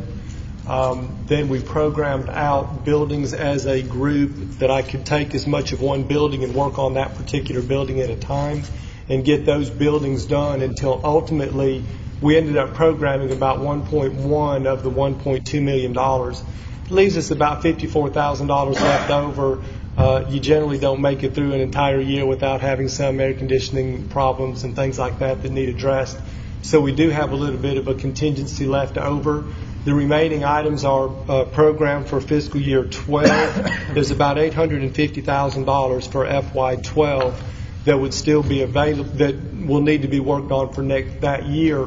If we don't use the entire $54,000 in contingency in FY11, of course, we'll apply that to the $850 in 12. And Mr. Mayor, I know you had asked for some years after that. This is a 10-year plan, and I did not bring the remaining years after 12. However, it generally runs anywhere from about 1.5, 1.8 to around 2.2 to 2.5 is what maintenance generally is on our buildings for each year, and that varies depending on what buildings get pulled in. But somewhere around 1.8 or so is, I think, a pretty average number for the years going out for the next 10 years, 8 years now. So we expect it to be more costly in the future than in this budget. It goes up for a while, and then it starts to tail back off on the last few years. We get the most important things now in some of the bigger mechanical items in the first few years of the program. So it tails off. The higher numbers you see will be over the next couple of years, with FY12 being a fairly good year at $850,000, and then it'll go back up around the $2 million range and kind of fluctuates from that about 1.5 to about 2.2 or 2.3, somewhere in that area. Thank you. I have no questions regarding the next two items, and if we could skip to the Strategic Economic Development Plan. Actually, I'd like to hear about those two. Oh. Well, then, if you've got some questions, then you can ask them. Just on the next one is recreation supplies, recycling containers for $2,000, putting recycling containers in some of the parks. We've got some out there now, and we're adding to it. Next one is reducing council training and travel by 1/3. So that'll be reduced per council member from 3,000 down to 2,000. Adding the strategic economic development plan, which has been recommended by staff in the department. I know, I believe Alpharetta has done an economic development plan and is in phase 2 of it. And again, trying to be competitive and looking for economic development going forward. Again, this is developing a plan, so that'll be presented to us to move forward. And again, this is a placeholder for that. I'm trying to understand this. When a strategic economic development plan, is this a marketing plan? Is it I'm just trying to get a better handle on what it means.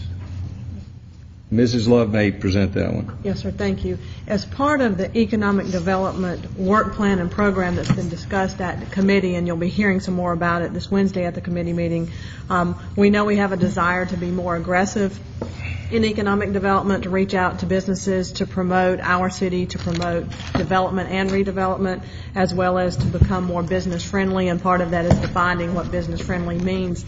for the city related to the policies and procedures that we have in place. One of the things that we need to embark upon is much like a master plan in a park. You can put a playground here or a rec facility there, but until you look at it in a comprehensive view to know what the goal is and what your objectives are, this is what the plan does to lay out the priorities as set by the mayor and council, aligned with our vision and mission statement, so that staff can develop a work plan and so that the council can set priorities and allocate funding accordingly as we move forward in the next 5 years, which we believe to be critical.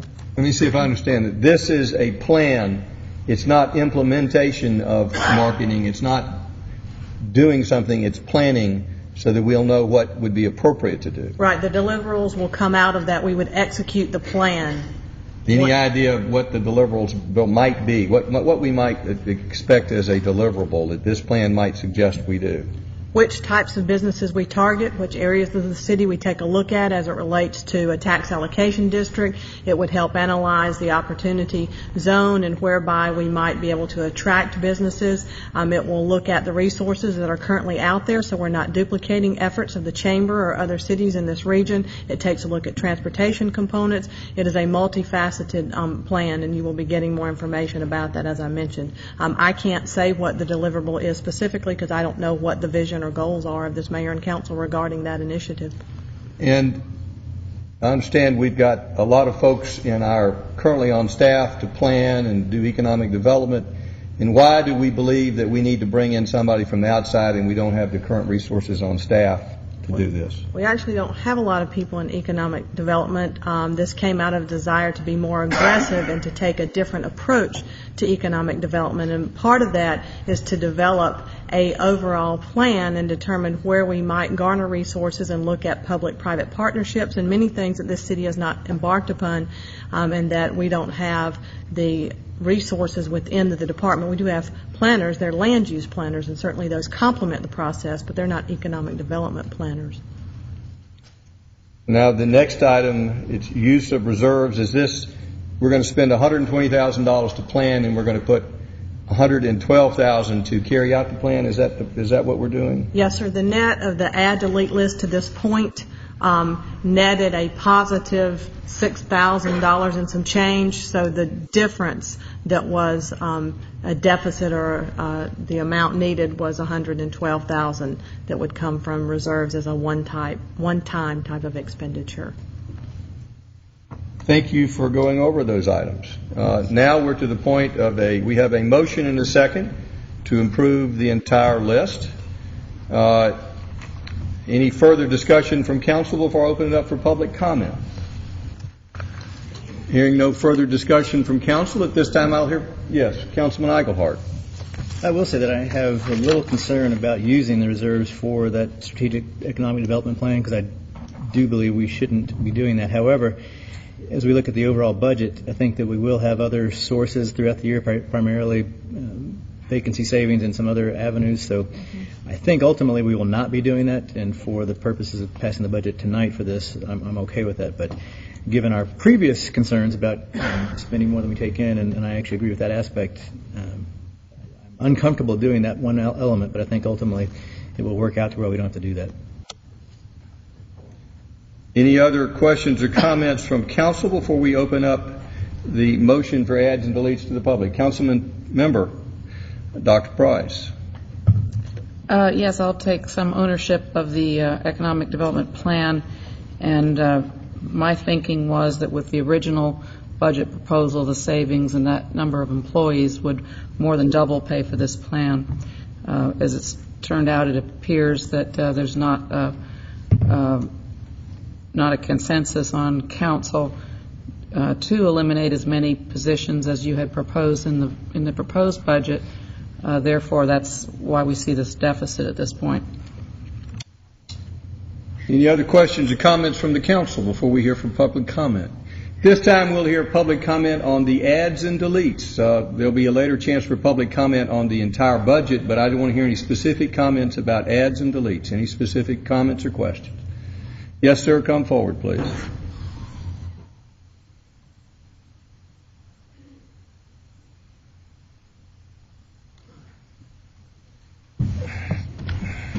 Lee Fleck, Roswell. Martin's Landing. Mayor Wood, I want to compliment you on your recognition of the financial reality for the taxpayers of Roswell. The presentation that you put forward to justify your budget was an accurate analysis of not only the past, but of the future. That barcode representation, I would certainly love it to be brought up now. This would be the spend down of Absolutely. reserves? You know exactly what I'm talking about, the liquidation of reserves.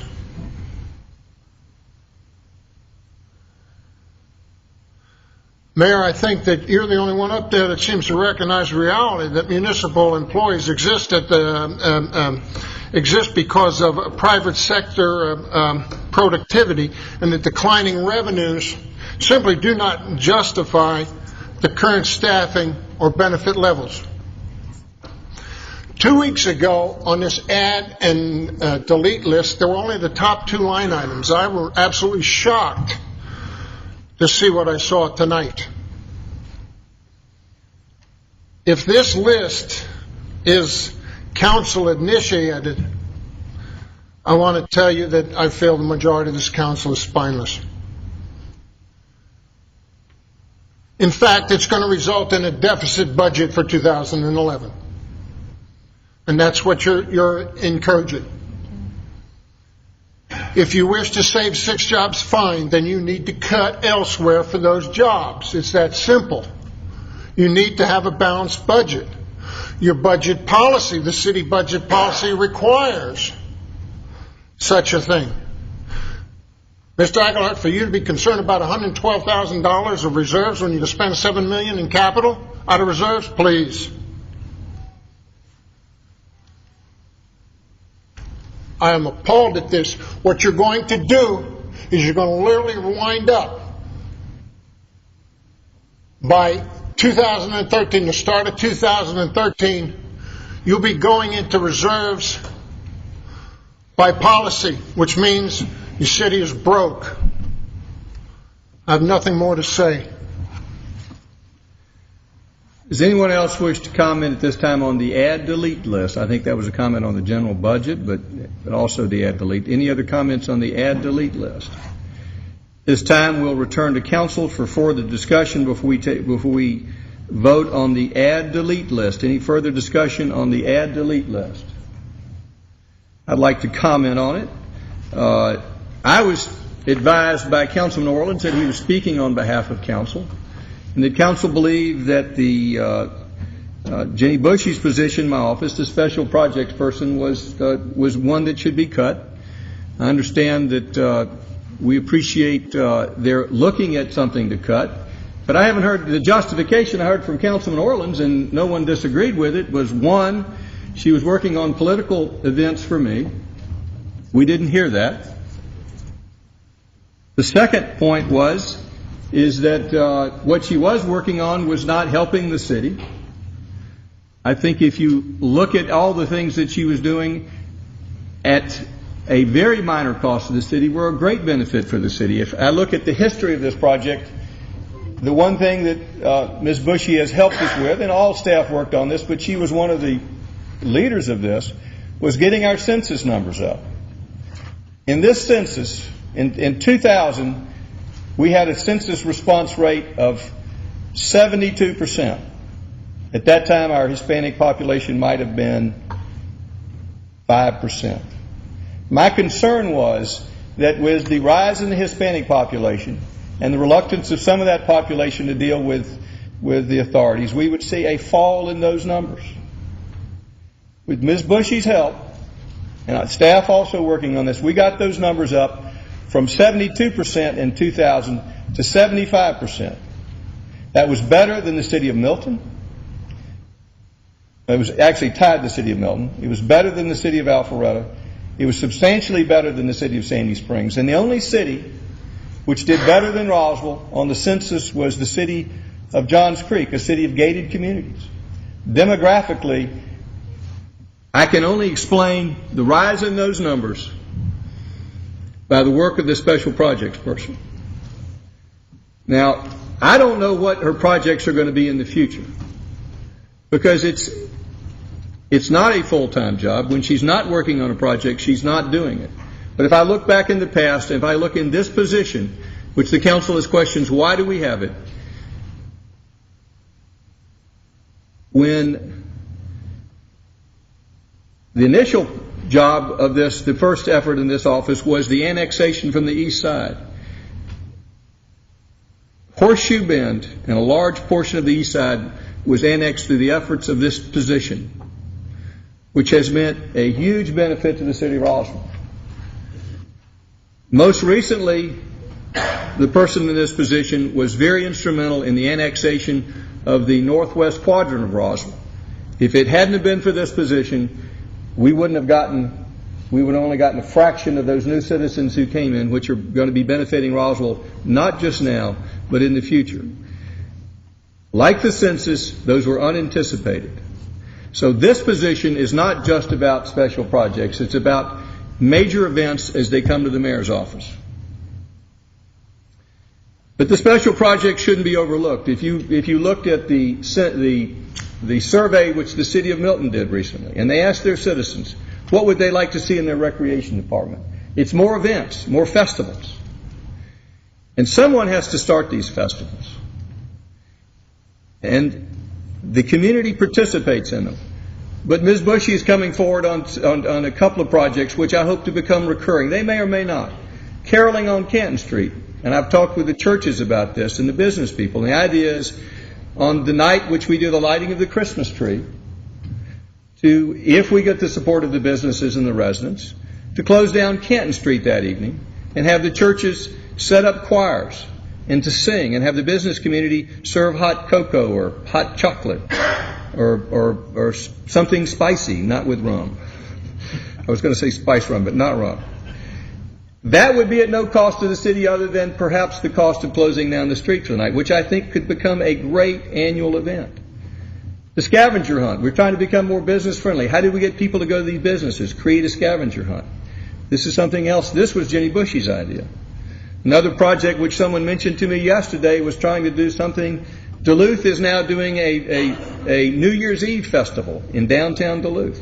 That's something I'd like to look into on Canton Street or someplace else in Roswell, an event. So this is what this position works on. And it's a part-time position. It's $15,000 a year. But I believe the benefits far outweigh the cost. This position pays for itself. And I would be disappointed if the council, in looking far and wide, all across 618 employees, found that Ms. Bushy was the one position that was unnecessary. Someone who is very well qualified for this position, comes with incredible credentials, has a good track record, and I hope the council will think long and hard about before they eliminate this position, because I think it is a great benefit for the city of Roswell. It is not to take away from what the council is doing, but this position benefits the city. It's not a position that Robin Kenner can handle. And I hope the council will reconsider the elimination of this position. And I'm sorry if I haven't fully justified it. If you have any questions, I'd be glad to answer it. But I don't see the justification based upon what Councilman Orleans has told me. Any other comments before we take a vote on the add and delete motion? All in favor of the motion, raise their hands.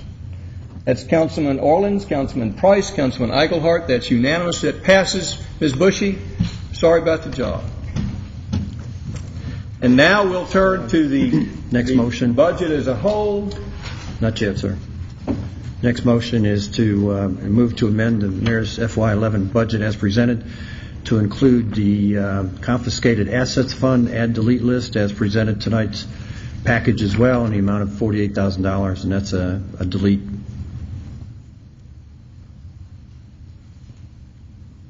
We have a motion. Do we have a second? Is that a second? Second by Councilman Diamond. Any further discussion of council or comment questions about that motion? Councilman Price. Councilmember Price. I just wanted to clarify, because I know that there were some additional revenues in the confiscated assets fund that I understood were reallocated or whatever to do salaries and some other items. So is this 48,000 coming from that or something different?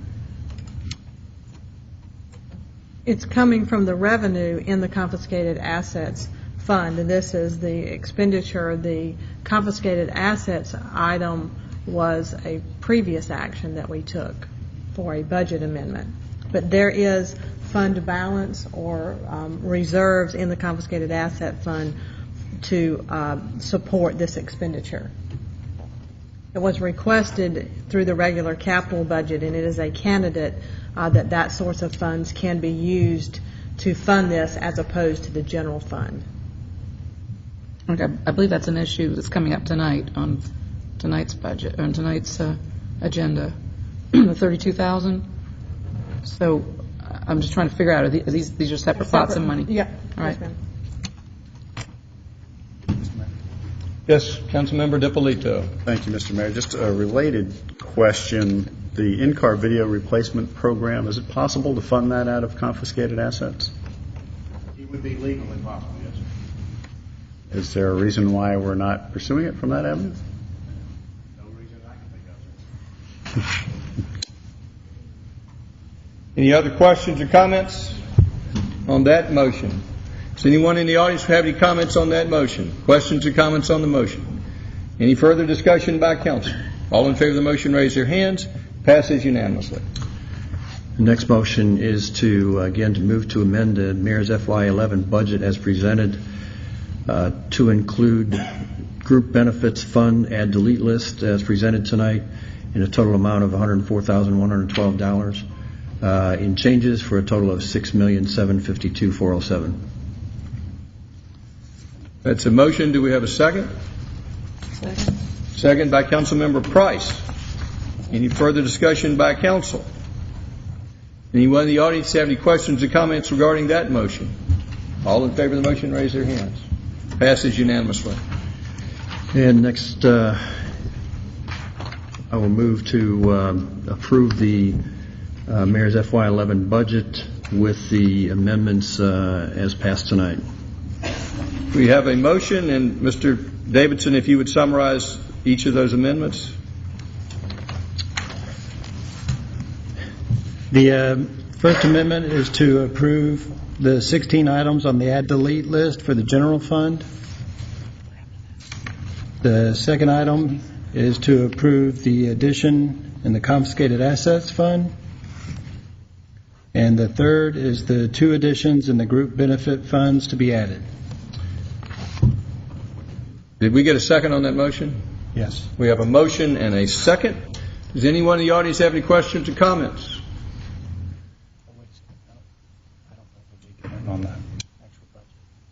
On that. I'm not aware that we have a motion by Councilman Orleans with those amendments enumerated by Mr. Davidson. Is there a second? Second by Councilmember Diamond. Any further discussion by council? Councilman Eichelhardt.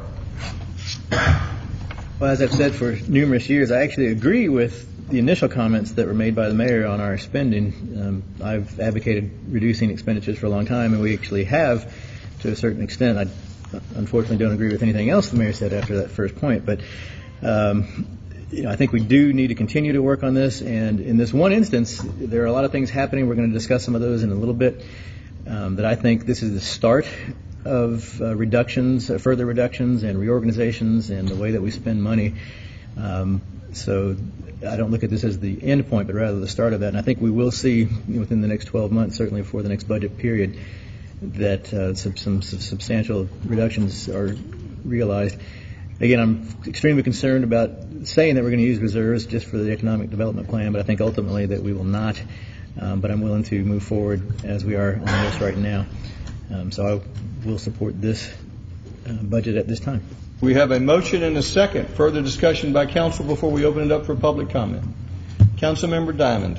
I'd like to echo Councilmember Eichelhardt's statements, and there's a lot on the table that is going to come out tonight and across the board, and there will be more changes and more reorganization, and we will be looking at everything across the board, but I think we felt like it was important to start with us, and I think we've done that in a small token way, but it's symbolic of what we're headed for, and I think we're going to be working really hard to make sure that we make smart cuts and not just cuts across the board.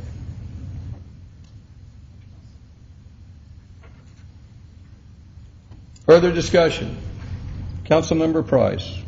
Does part of the vote need to include an amendment or change to item number 4 in view of the fact that that identifies 611 employees, and I believe with the passage of this add-delete list, that number would change? The ordinance that will be signed off will be changed to reflect all the changes to include the dollar amounts per fund, so you won't be signing the actual ordinance tonight. That will be reflected in the ordinance. This is just as it sat from first reading. So not knowing what the actual change would wind up being, we couldn't predict that. So, Right. But it will. So Anything. what in is here will that be final changed. number of employees then? 6 what? 616. Is it? Need to verify that. Is that 6?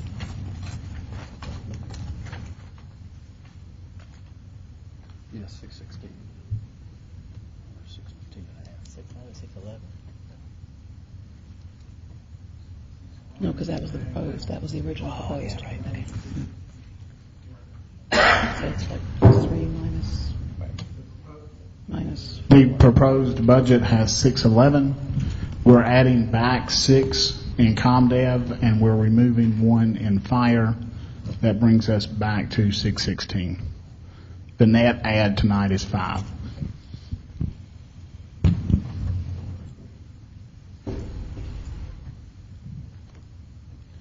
Any further discussion? Councilmember Price.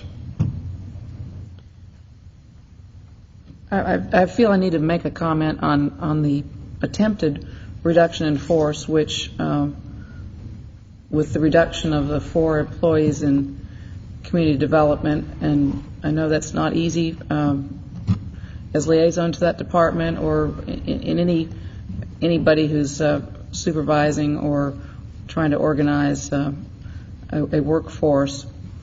However, I just want to point out that the reduction in that number of employees, if you look at it in the big picture and beyond the human element, is a total reduction of less than 0.5% of our employee force in Roswell. It's 0.46, which is really a drop in the bucket. And I know it's a lot of pain at this time, but I believe we're going to have a whole lot more pain in the future, and we just need to be prepared and ready to address that with a little more aggressiveness. Any further discussion before? Yes, Councilmember DiPolito. Mr. Mayor, a question on the motion. That is a motion for the general fund budget. Does not include capital at this point. It's going to do that as the next motion. Okay, thank you. I also want to just take a minute to reiterate a comment that Councilman Eichelhart made about the use of reserves. I've never been in favor of using reserves for operating expenses. I do believe strongly, though, in the economic development plan. I think that would be good for our city to move that forward, and at this point I think it's worth dipping into the reserves to cover that, and hopefully we will be in a position where we can cover that without using our reserves. Further discussion? Councilman Orleans. I just want to reiterate what's been said tonight. I think we're looking at several different ways of reorganization that'll take place over this next budget year that are going to make some changes in the city. We have some other issues that are coming up. I think one of them is coming up on the agenda tonight. So we're going to have a lot of different changes taking place that are going to, I think, make this budget come through with a fairly good surplus in it. And I just want to thank everybody for working together and the work on doing the budget and the staff's work on the budget. So just wanted to thank everybody for that. Mr. Orleans, you mentioned you expect this budget to come through with a surplus. Could you show me where? No. Didn't think so. Other comments from the floor? Councilmember Wynn. Thank you, Mr. Mayor. I do want to thank Councilman Orleans for his leadership this year, since he is a liaison to administration. I think he handled it very well, got us all together thinking, talking, discussing, and I think that's how we all should be doing this. So I do thank him for that. I also don't like to go into reserves, but I think when you see what we have on the agenda tonight, you're going to see that we're actually looking ahead. We're looking at how we can reorganize, how we can restructure, and how we can make Roswell even better. So this is not just we're going to pass it and then it's going to be put on the shelf. We're going to keep looking at it and see how we can make it better and make some more cuts if necessary. So again, I'm not in favor of using a lot of the reserves, but right now that's what we're going to do to get this budget passed. And I think you have a really great council that understands that this is our taxpayers' money too. This is our money too. We pay taxes. So we have to look at spending your money wisely, and I think that's what we're doing tonight. Thank you. Anyone else wish to comment up before we open for public comment? Does anyone in the audience have any questions or comments before we take a vote on this final budget? Seeing no hands up, we're back to the budget. Councilman Eichelhart, is your hand up for a discussion?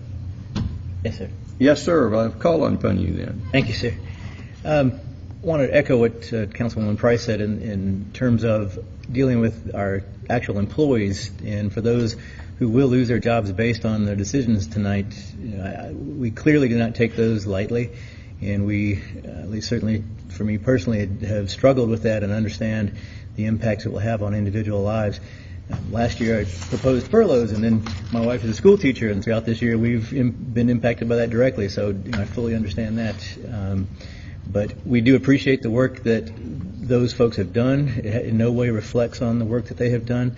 Unfortunately, it's the reality that the entire economy and other cities and public entities and private entities are dealing with. So we're very sorry that is happening. We hope that there are opportunities that some other things can happen over time. And as we will discuss later, there may be other changes throughout the year, and it may impact others. And please know that we are dealing with those to the best of our ability, and I'm sorry for those that it could impact in a negative way. But we always appreciate the work that you guys do, and we'll do everything we can to support you and know that you're doing a great job, and we'll continue to do that. But I think that's a key point that we need to bring out as we move this forward, because we are impacting real lives. But understanding that these are other people's dollars that we're charged with spending, and we have to look at that bigger picture. Anyone else wish to comment before I open it up for public comment? Anyone in the floor wishes to comment? See no hands up. Any further discussion by council before we take a vote? All in favor of the motion, raise their hands. Passes unanimously. We'll move to the next agenda item, which is... Next item, I'd like to make a move for approval of our general fund one-time capital request, as list is up on the screen tonight. As presented tonight, totaling $7,063,147.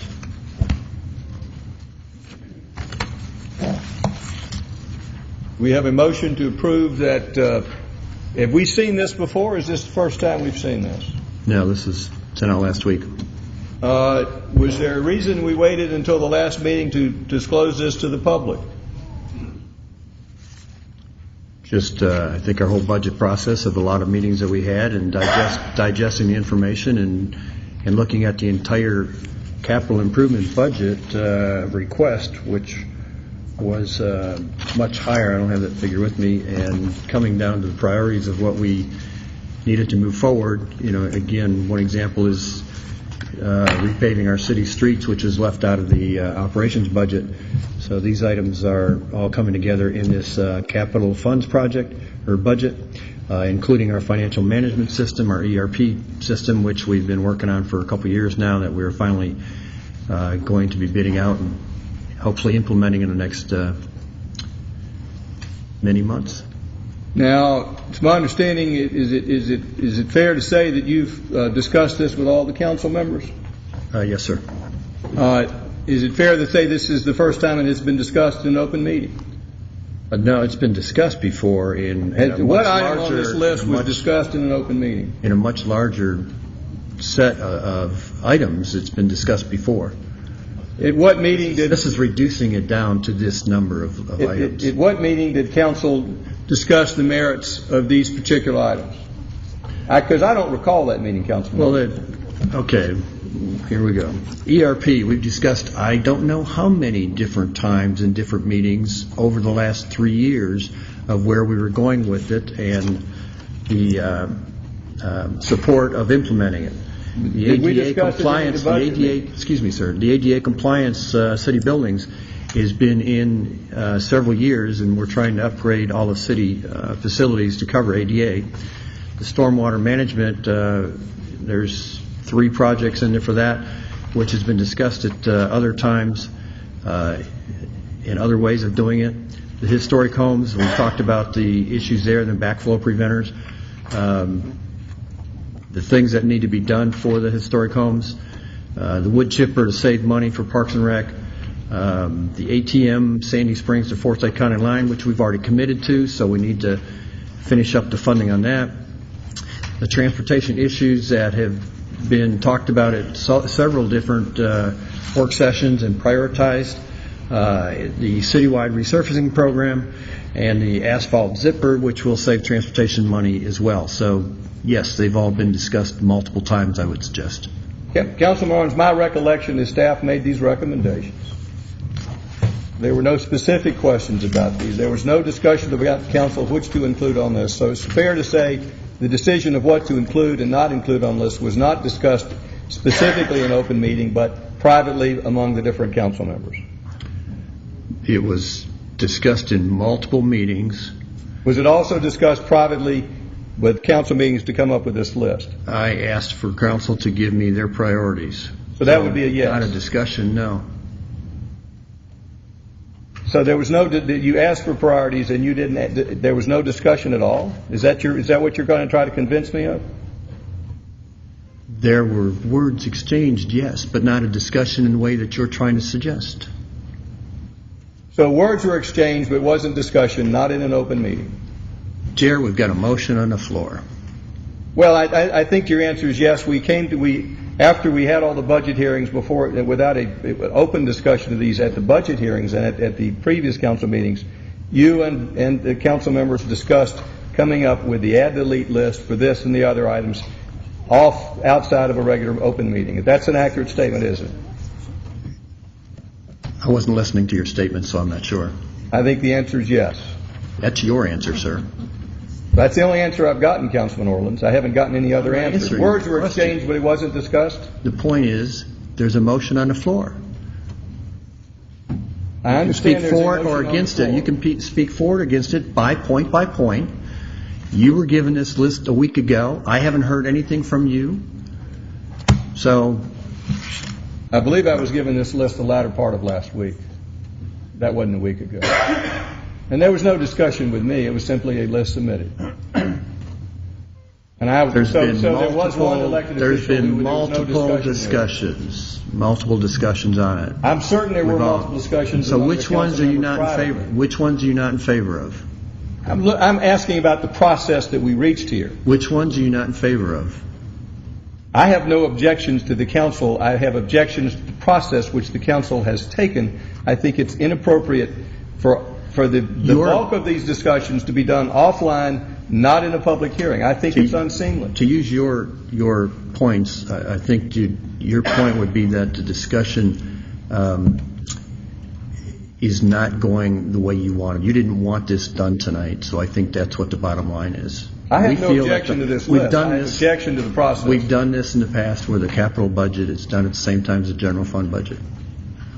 I have no objection to this capital budget. We discussed every one of these points multiple times. But not at public hearings, from my recollection. Every meeting we have is a public hearing.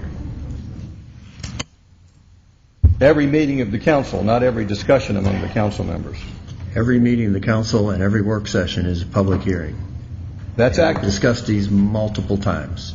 And some of them, as I said, have been discussed over a 3-year period of time. Council, my observation has been that this council has made the decision on this budget, not at public hearings, but offline.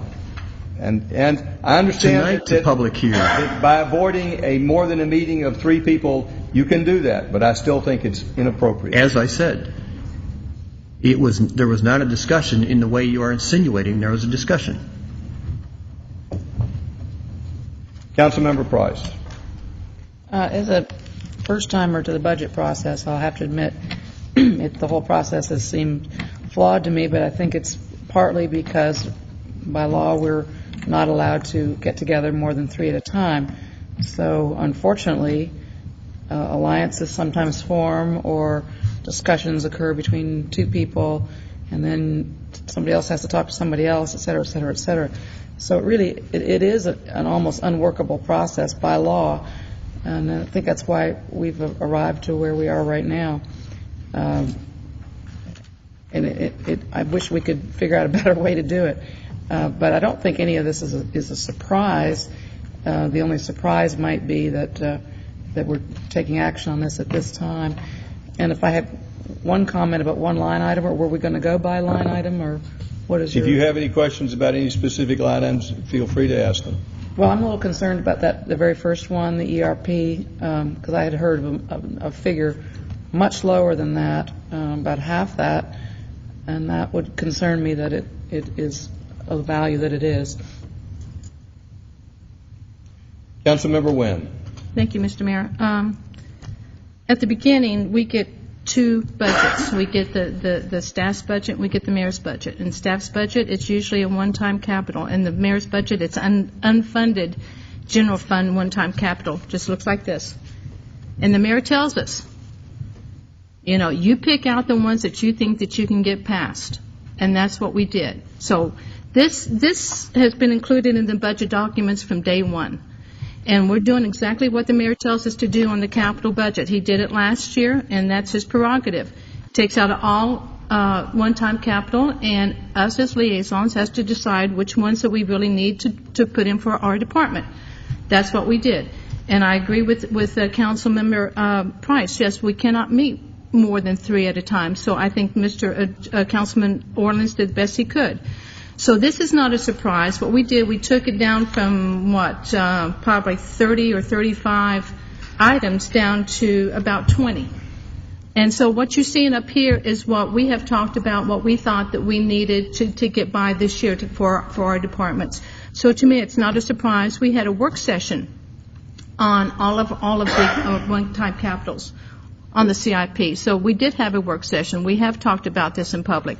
So I'm sorry that the mayor does not think that we cut him out, but that's not true. I think that this is just what he told us to do, is to look at what we wanted and put it back in the CIP and vote on it, and that's what we're doing tonight. Thank you. 2 comments. One is, it is not illegal for more than 3 council members to meet together at one time. It's illegal for them to meet unless the public's invited. So my comment is, there is an opportunity for the entire council to get together and discuss things. The public has to be there, as is right. What concerns me is that the bulk of this budget discussion has gone on not in public hearings, but offline. And I think that's unfortunate, because it has cut the public out of the discussion. So that's what concerns me about this budget, is that the council has not taken the opportunity to discuss it openly in the public, but has circumvented those laws of having open and transparent discussion by discussing it without the public being present, by meeting and discussing less than 4 at a time. And it's unfortunate we've gotten there, but this council seems to believe not to trust the public to engage in discussions, but to wait until the last minute to present a budget in which the public doesn't know is coming and is not in a position to respond to. And with that, I'll allow Council Bickles to respond to that if they wish. Councilman Eichelhart. Well, actually, the starting point of this was that the mayor did not present a capital project budget, so council had to come up with that. So if there's any work that wasn't done, that's the start point. But I agree with others that we have met on these aspects. I can't even tell you how many times, and they've been openly discussed. And the question is, how much of it is actually included? And yes, there have been discussions among individual members that outside of the main workshops and meetings, but I don't think there was any kind of collusion or outside work that wasn't done in public hearings and public meetings. So I think every single one of these has been discussed publicly. And tonight is the time when we decide what we actually include. And based on that, I actually have some concerns on things that are in here, and I've said this numerous times, that I have concerns that we spend this much money out of our existing reserves without considering the overall impact over a longer period of time, so that we have our 5-year CIP and even longer than that. And we can easily whittle down the money that's currently in that fund without actually accomplishing our longer-term goals. So I had hoped that we would actually consider this in a bigger picture in a later date.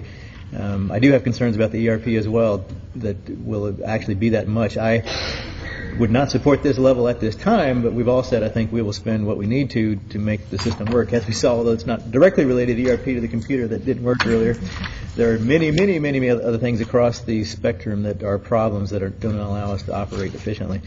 I have concerns on a couple of actually 3 of the transportation projects, not that I oppose them necessarily, but the Sun Valley Extension, the Oxbow Road realignment, and the Mansell Road Extension.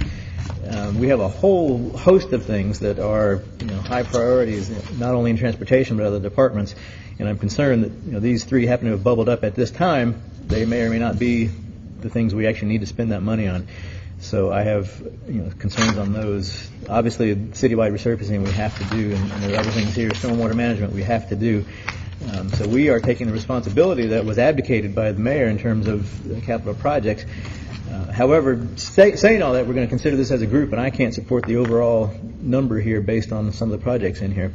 But I understand the general direction. And as one comment was brought up earlier, when each of these is actually brought forward to be voted on individually for approval, we will then reconsider more specifically what those things are. So I'm hoping that many of these things will actually be much lower numbers than they are, and some may not ultimately be done. But that's where I stand on it. Further comment? Councilmember Diamond.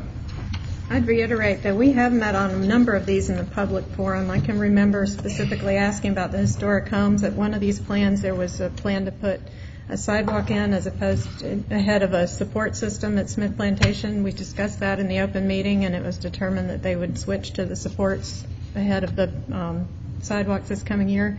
We removed the $45,000 that police department had asked for to move a radio station location and equipment location, and that's how we came to move the $48,000 into the confiscated assets fund. And there's a number of these. I understand it's not a perfect science, and it has not been the easiest thing with vacations and full-time jobs for part-time people in the summer to coordinate, but I think forming alliances and allegiances is overstating it, and I think we've all tried to do our best to do the right thing for the city, and I don't think there's anything backhanded or sinister in anything we've done. Councilman Orleans. I just wanted to back up what Ken had said. Each of these items will still be voted on by the council. Things may change by the time they come up, but these are the best list put together to move forward with at this point in time. Some of these may be done, some of them may not be done. As far as the ERP plan, we've been working on this a long time. Katie, you want to comment on the $3.3 million that is listed here?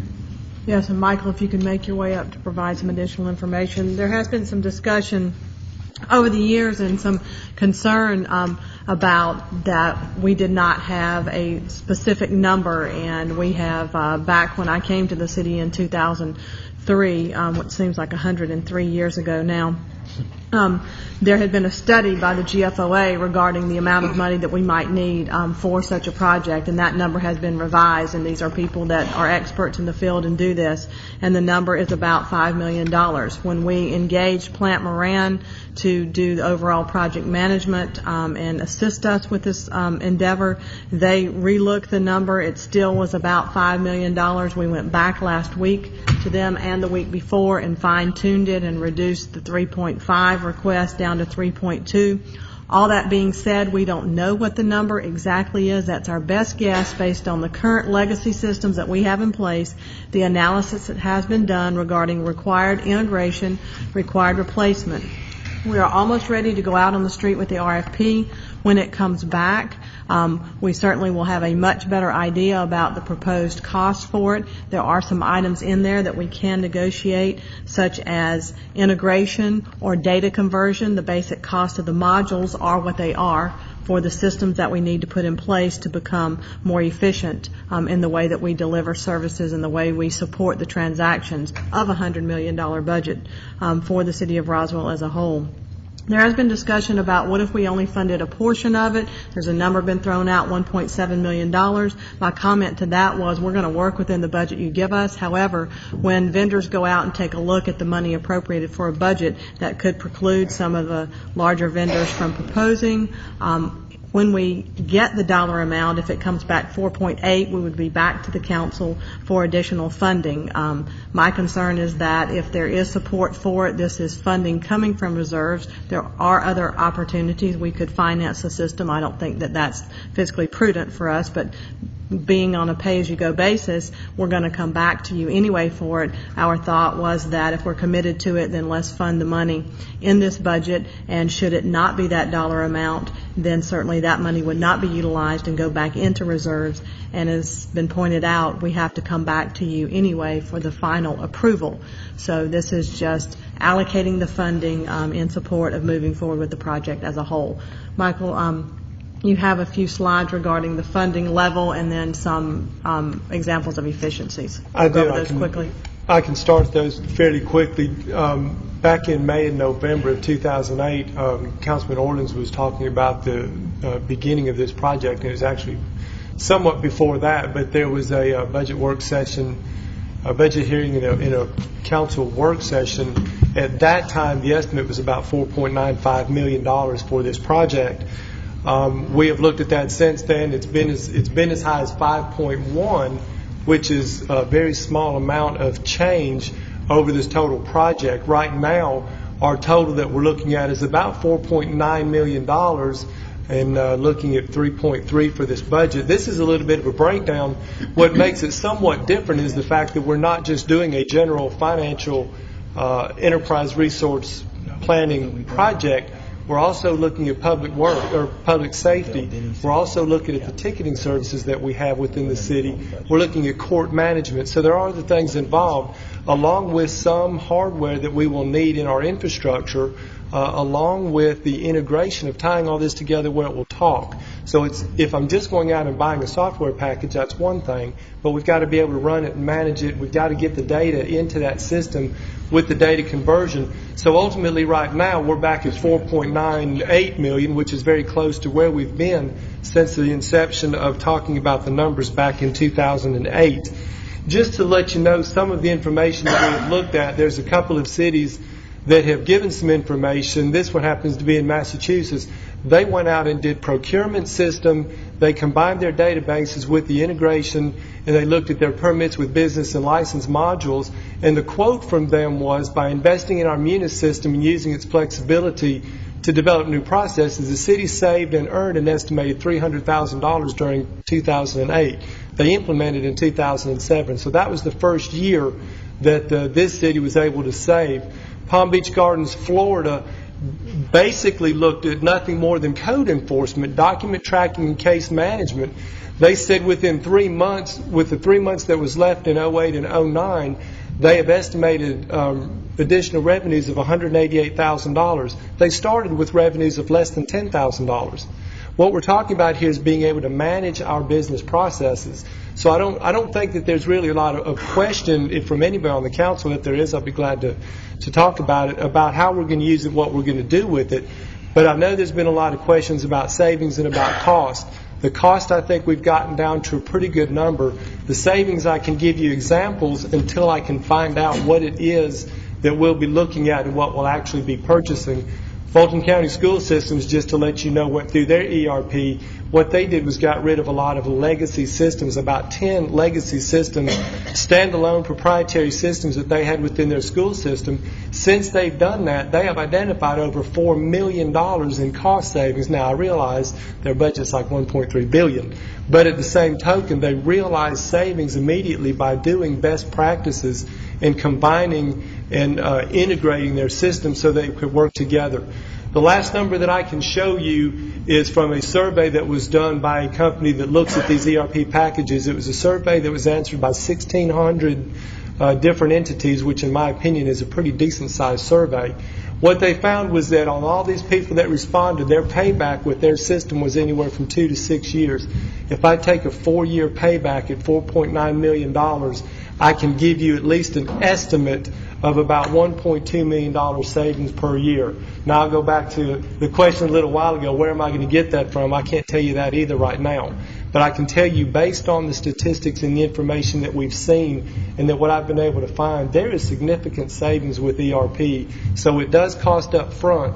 But if we're looking at a 2-year to a 6-year payback with 4-year, I'm just picking as an average, I think it's something that can pay us back in time, certainly make us much more efficient and be able to get data out better and get data in quicker and let the system work for us instead of doing everything manually. So I'd be glad to answer any questions or comments you may have. Does the council have any questions? Thank you, sir. Thank you. Thank you, Kay. I appreciate that, Michael. I can go back. When I first was elected into council, we had just put in a system called Penimation, and it was outdated probably in a year's time and never served our purposes. And we've been scrambling. We haven't been able to have departments talk to other departments.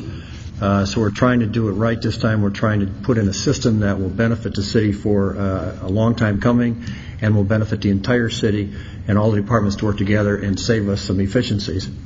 So we've tried to fine-tune this amount as best as we can, and the 3.3 in tonight's budget is what we feel we need to go forward. Again, when the bids actually come in, it could be less than that, it could be more than that. The council will then make decisions on what they want to include, what they don't want to include, but we are going to need this type of money this year to implement it. And so out of the total capital fund project tonight, or budget tonight, 2 items take up a big amount of it. That financial package of $3.3 million, and of course $1.8 million just to keep up with our project of resurfacing our streets every 20 years. So citywide resurfacing program, $1.8 million. So you can see those 2 items take up the majority of this capital budget, and then of course transportation items coming in as other higher, small but higher benefit or packages that will be addressed by the council as each project comes along. We may do them, we may not do them, we may do them better, we may do them different. But this is our best guess for a capital fund project, or budget, to go forward. Thank you. I believe we have a motion and a second.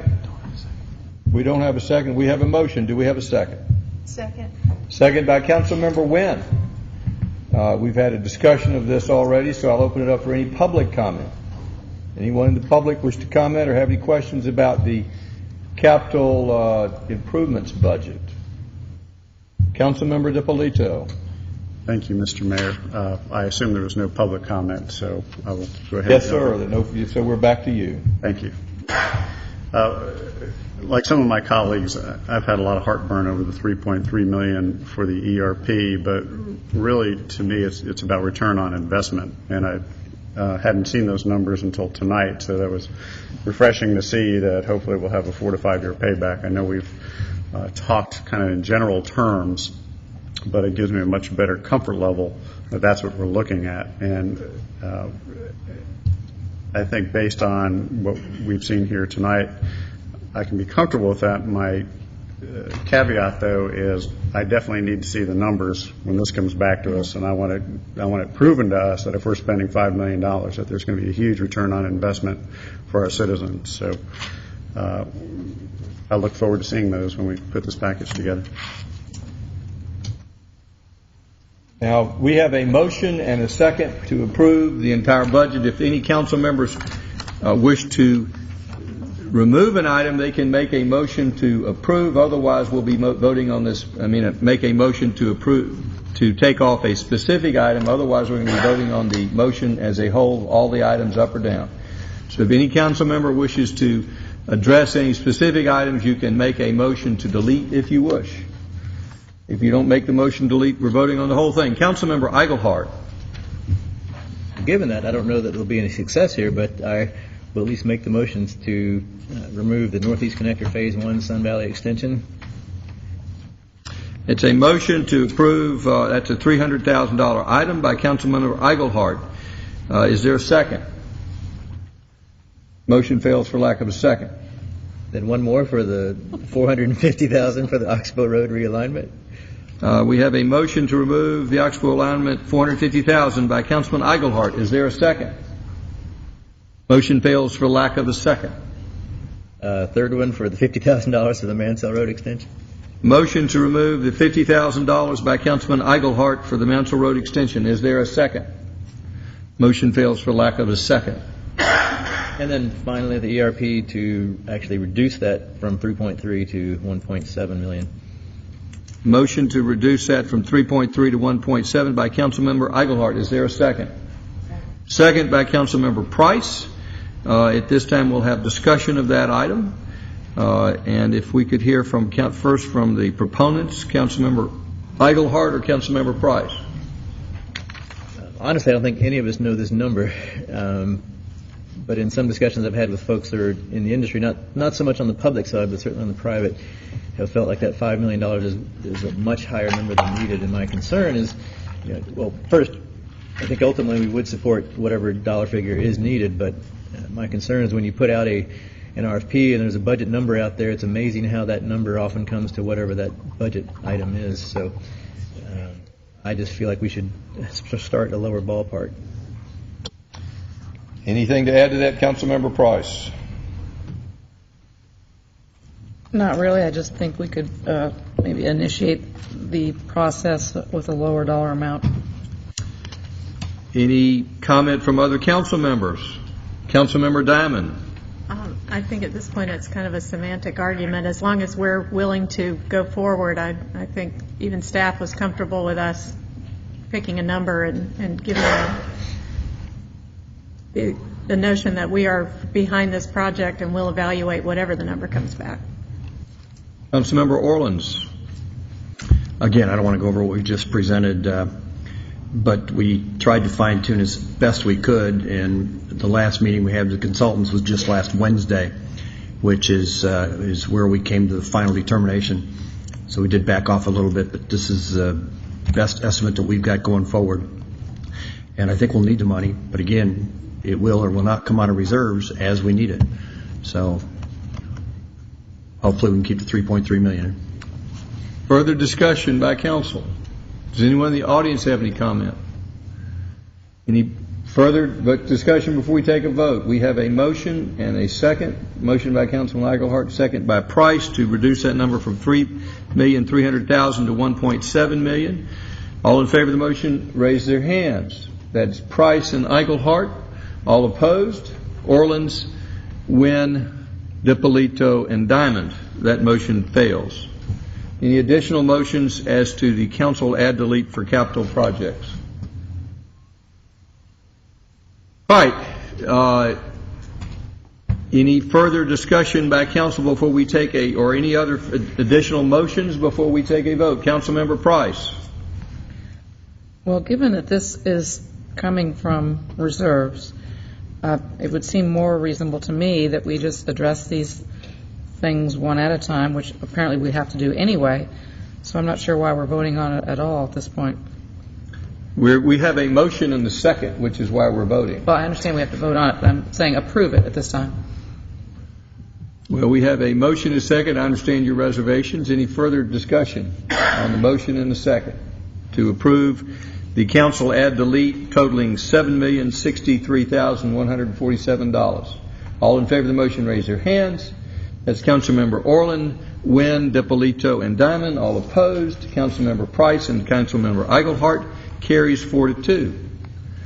Now we're to the last budget item is the motion that was deferred. The discussion that was deferred on the millage rate.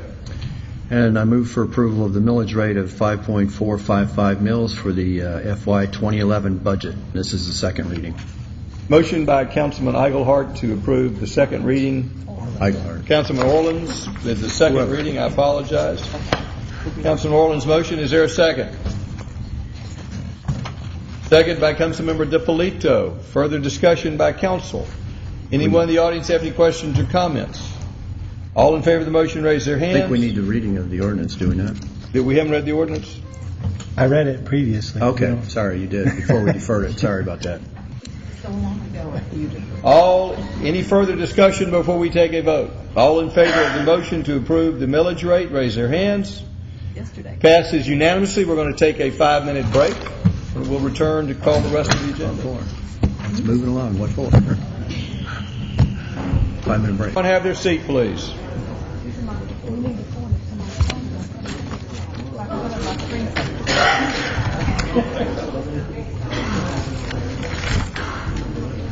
Councilmember Wynn, you need to call the Public Works agenda.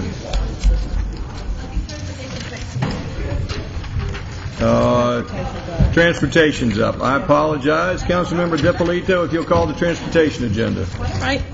Thank you, Mr. Mayor. The first item on the transportation agenda is approval to initiate the right-of-way acquisition process for parcel 4 for Norcross Street, Warsaw Road at Grimesford Road intersection. And I will turn it over now to Mr. Asenbrack. Thank you. Thank you, Councilman DiPolito, Mr. Mayor, members of the City Council. Tonight, we're asking for the council approve and acquire the right-of-way needed for our intersection improvement at Grimes Bridge, Norcross, and Warsaw. This parcel was successfully negotiated with the homeowner, including a provision to take care of to take the measures necessary to preserve and protect those large specimen trees in his yard. I have a graphic here as the refresher of our intersection improvement. And the parcel in question is parcel number 4, which is this parcel on the southeast corner of the intersection. Specifically, this is just a line diagram of the improvements that we have negotiated with the homeowner.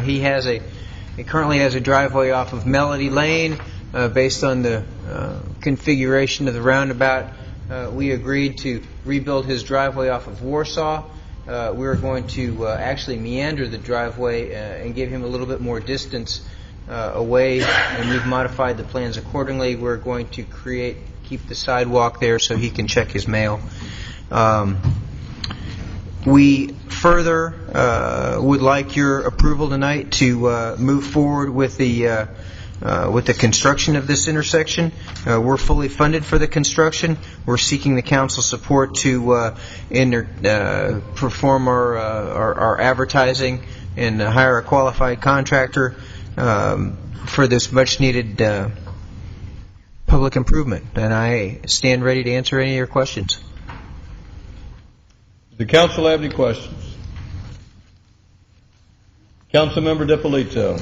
Thank you, Mr. Mayor. Mr. Asenbrack, you mentioned the proposed driveway. Are we just giving the property owner a lump sum and he'll take care of that, or is that an improvement we will actually make? No, that's correct. We negotiated the scope of these improvements, which arrived at the $55,000 number, which we agreed to.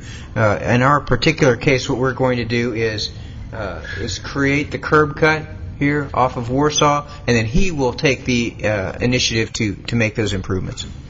Okay, thank you. I also wanted to clarify, I didn't read through the whole agenda item because it was so lengthy, but I just wanted to clarify for those people in the audience that this item is for the acquisition of the right-of-way.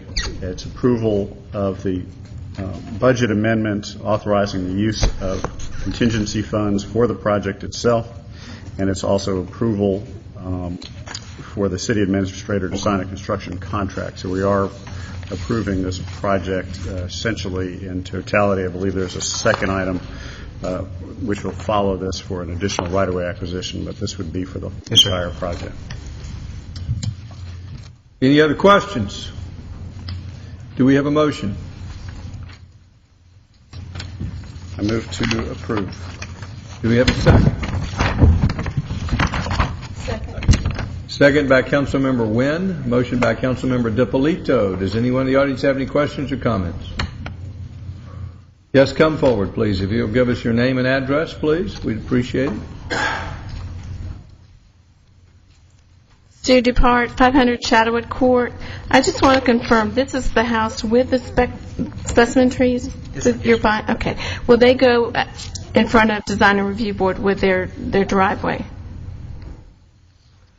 Will they, because if you have loose guidelines, there might be a compromised result, the $180,000. People get a check in their account and they start thinking of other things to spend it on. I would like a refinement so that there's a follow-through control. Because if you look at some of those neighboring houses, the one that's on the corner of Grimes Bridge and Warsaw, they put a fence in their front yard. It's a rental property. You see children out of play because the backyard's very wooded and shaded. And so sometimes we get compromised aesthetics through rental property. And I imagine different people in today's economy, they get a nice big check in their bank. And they don't care about their house on a busy intersection with all this traffic flowing through nonstop. I think we need to protect the aesthetics of the neighborhood, whereas if you just write a check and no follow-through, you could possibly get undesirable results. Thank you. Thank you. Councilmember DiPolito, did you wish to comment? Yes, Mr. Mayor, thank you.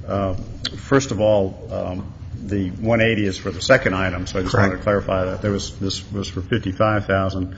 But I would like for the community development staff to address the issue of how the improvements would get approved that would be required or would want this property owner would like on the property. Do they have to come in for a land disturbance permit for the driveway? Or if they add to the house at all, do they need to come to Design Review Board, et cetera? Okay, good evening. In the case of how this would be approved, it would be approved through the normal land disturbance process, would be reviewed by the engineer and environment and public works and transportation. So it would follow the normal permit process. For a driveway, it's not required to go to the DRB. But as far as any impact on the specimen trees that are out there, that will be looked at through the permitting process? Yes, sir. Okay. And any improvements to the house would have to go to DRB. Is that correct? No, not for a single-family home. Not for single-family. Okay. Thank you. Does anyone else in the public wish to comment or have any questions? Yes, come forward, please.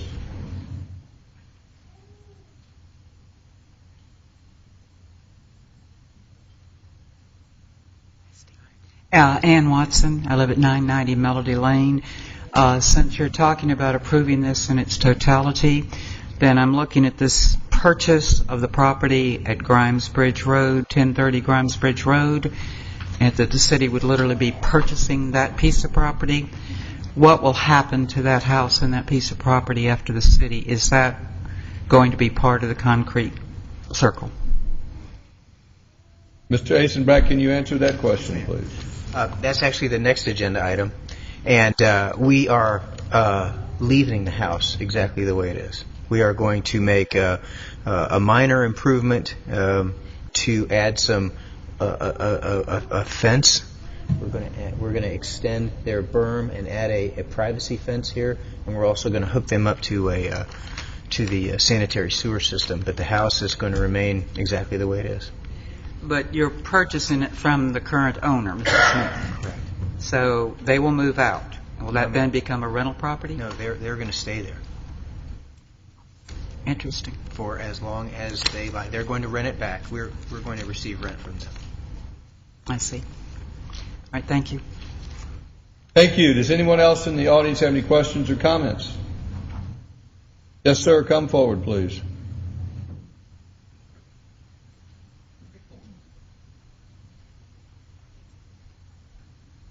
My name is Bobby Riggs. I'm the facility manager for the church there at Grimes Bridge and Norcross. Excuse me. This has brought up the question because I just found out that this property right here is being purchased and then leased back. But what is the future use after that? Our We have no intention of getting into the real estate business.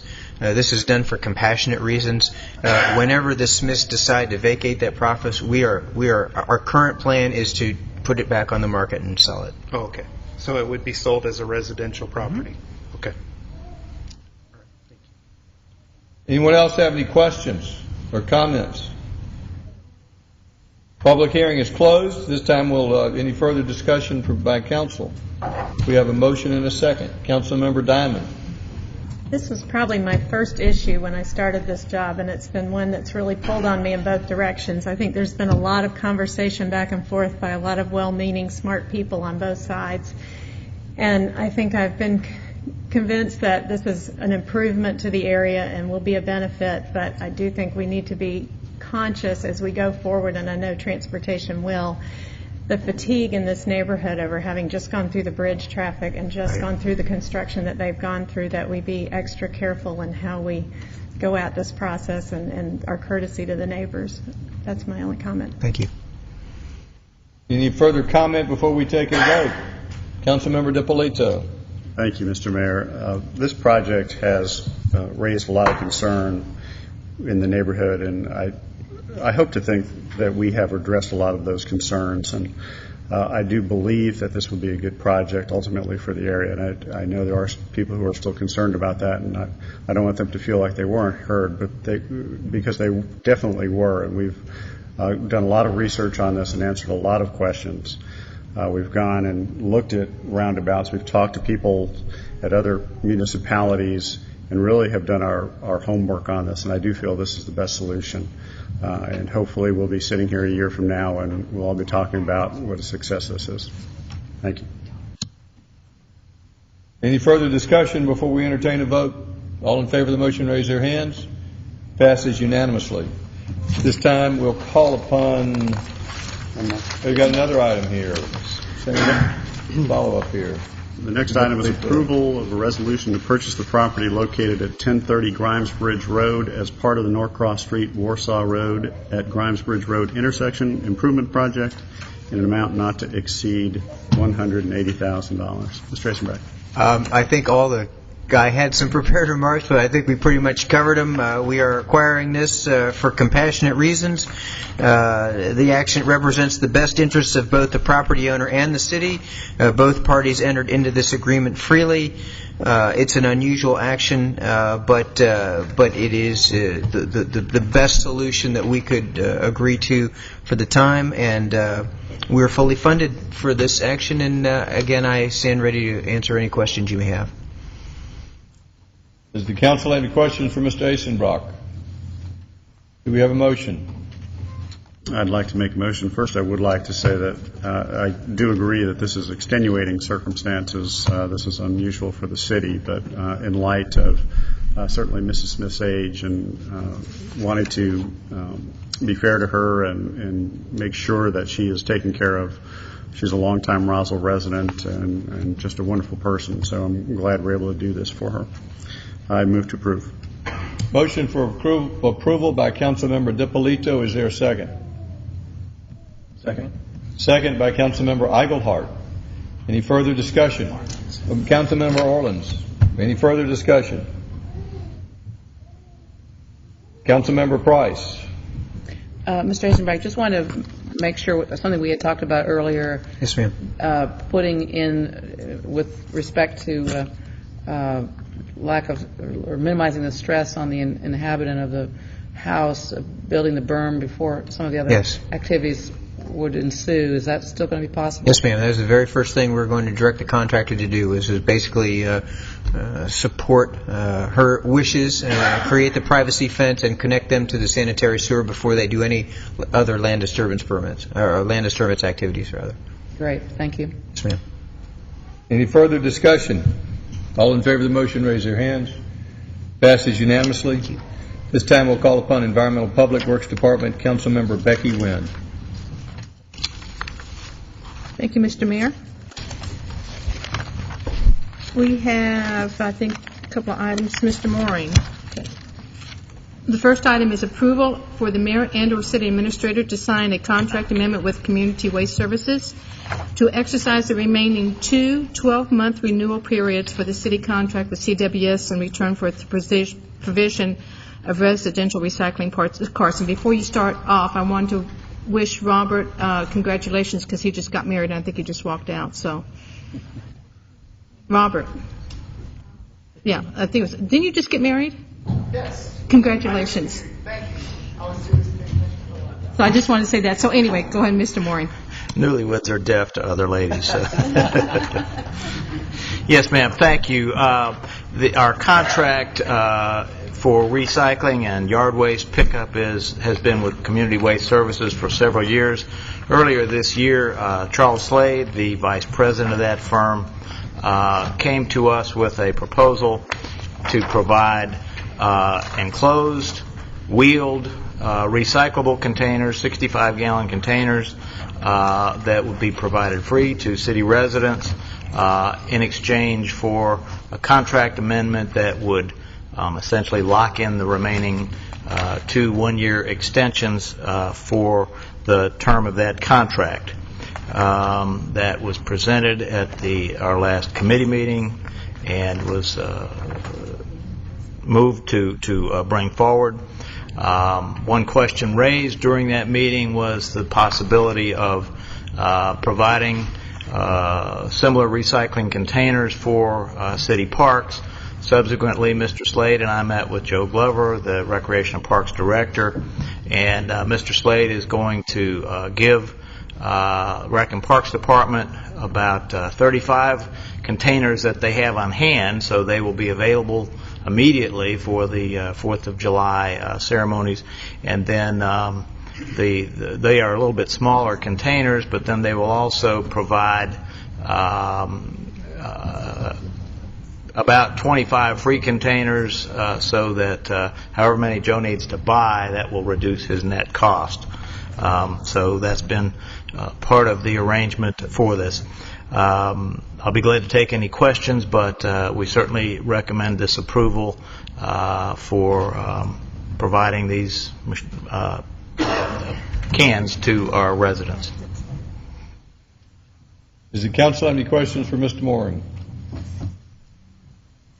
Thank you, Mr. Mooring. Do we have a motion? Motion to approve. Motion by Councilmember Wynn for approval. Do we have a second? Councilmember Diamond seconds that. Is there any public discussion? Any questions or comments? Any further discussion by council? Yes, Councilmember Price. I just want to clarify and make sure that we wouldn't have renewed this otherwise. Did I make that clear? The way the contract was set up at the time was for an initial period and a total and 1 year extensions totaling 5 years. So there remain 2 more 1 year extensions, and what the trade-off, so to speak, because CWS, we don't know what they're going to be spending, but probably $500,000 to $1 million on these, and so they need to be able to amortize that expense. So they wanted to lock in the remainder time period of that contract. So they have done an exceptional job in the work that they've done under this contract, far better than the 2 previous contractors that have been here in the time that I have been here. And I would fully anticipate, we would certainly recommend future extensions with this firm, and I have heard 0 complaints back from council about them, so I would fully expect that they would be approved. And the terms otherwise are the same as the previous year? Yes, ma'am. Everything else stays the same. It's just locking in that final 2-year period. Thank you. Any other questions for Mr. Mooring? Councilman Eichelhart. I just want to say, I've said personally to Charlie, but also publicly to him and CWS, that thanks for all the great work and really appreciate the parks recycling side of things. So thanks for all that you guys do. Yes, and I should mention Charlie Slade is here in the back of the room. I think he actually came to offer comments in the public hearing on our solid waste management plan. But any other questions or comments from council? Councilmember Orleans. I, too, just wanted to echo what Councilman Eichelhardt said. We've had different dealings with Charlie's company over the last 17 years that I've been here, in and out at different times, and they have always done a super job for Roswell. He understands what we're looking for a city and what our citizens expect. And unlike some other ones we've had in between where he was gone, he delivers. So thank you, Charlie. Anyone in the audience have any questions or comments? Any further discussion by council? All in favor of the motion, raise their hands. Passes unanimously. Okay, the second one, and I'd like to, before I read, well, I'm going to go ahead and read it, but I think we're going to need clarification on this one, Ms. Love. Approval of the City of Roswell's 2010 Solid Waste Management Plan. And the reason I'm going to ask for clarification is because it says that we will accept public comments and feedback until Wednesday, July 21st, 2010. So I want to make sure that this council understands that we are not, we are approving the plan, but it's more of a draft plan, and it's going to come back to us if there's any changes to that plan. Am I correct? yes, ma'am. Under the rules of the Department of Community Affairs, we are required to have 3 public hearings in order to present and receive input and then finalize our solid waste management plan. So it's written that way because this is in a sense, the opening public hearing for the ultimate approval of the solid waste management plan. Would you go ahead and present then? Thank you. Yes, ma'am. And essentially, the Comprehensive Solid Waste Management Act of 1990 requires a 10-year update of the solid waste management plan. Subsequently, and it also requires additional updates when there's substantial changes. We were last updated in 2005, and we need to do that now because of the annexation that has taken place and changes that we've had. We've changed vendors for our transfer station, so those are substantial changes. So we need to redo the plan, and so we're required tonight to have a public hearing, receive any comments that there may be, and to advise people that there will be a 30-day comment period. In other words, we will receive comments or input on the solid waste management program for the next 30 days until July 21st of 2010. The current plan is on the city website. Copies can be obtained from the city clerk's office, or you can call the Environmental Public Works office, and we'll be glad to make copies available. And I should say also, as a plan that is overseen by the Department of Community Affairs, one of their requirements is that this be coordinated and incorporated in our comprehensive plan. So Yvonne has coordinated with Alice Wakefield's staff to ensure that we're in lockstep on that. Does the council have any questions for Mr. Moran? Do we have a motion? Motion to approve this, I hate to say approve well, the I waste think management I think plan. the motion might be that you want to How about open a motion- public hearing. Yeah, motion to open. make it. Yeah, exactly. Motion to open public hearing for our solid waste management plan. We have a motion to open public hearing for the solid waste management plan by Councilmember Wynn. Is there a second? Second by Councilmember Price. Does anyone in the audience have any questions or comments? Any further discussion by council? All in favor of the motion, raise their hands. Passes unanimously. Okay, the last one, Mr. Mooring. Approval of a resolution to enter into an agreement with the Georgia Soil and Water Conservation Commission and the Fulton County Soil and Water Conservation District regarding emergency repair of the Little River Watershed Dam number 39. Mr. Mooring. Yes, ma'am. Thank you. The Little River Watershed Dam number 39 is known, I think, to most people as Brookfield West or Brookfield Country Club. That is the dam that forms the lake there, and it was constructed by the federal government about 50 years ago. After the storms in September, there was substantial damage, and the State Soil and Water Conservation Commission, the Fulton County Soil and Water District is responsible for it. They have gotten assistance from the state and from the Natural Resources Conservation Service, a federal agency, to make the necessary repairs, but they need a local agent to oversee that work, and they have requested the City of Roswell to do that.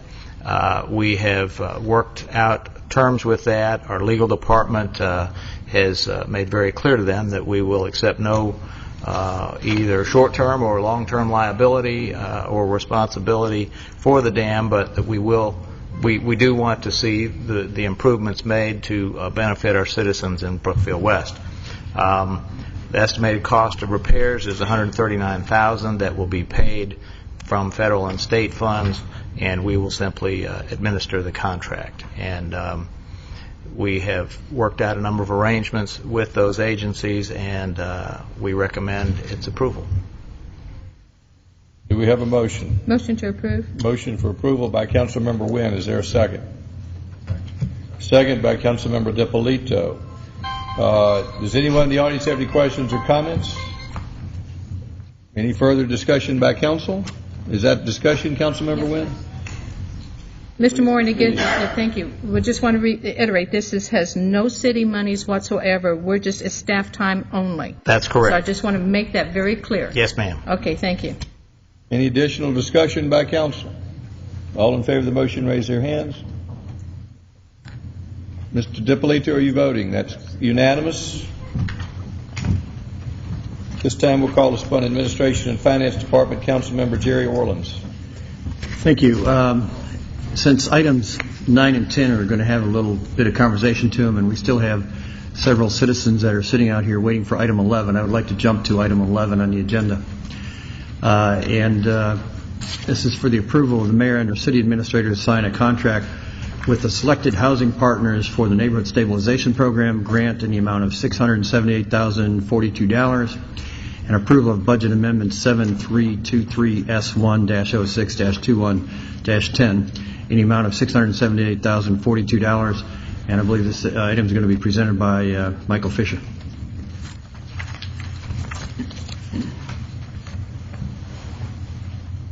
Thank you, Councilman Orleans. I appreciate that. RFP 10168-B was issued. It was issued to identify a housing partner to participate in the neighborhood stabilization program that DCA puts out as a grant, and Fulton County is the administrator of that grant. The administrator of the grant provides for the housing partner to have funding to buy, repair, and refurbish bank-owned properties and then sell them or rent them to qualified families within the city limits of Roswell.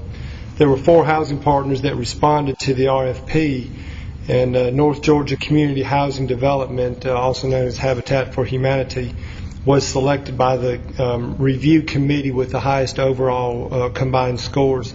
This grant does provide $678,042 for the housing activities, and we would recommend that you would approve North Georgia Community Housing Development as the housing partner and the recipient for the NSP1 grant funds.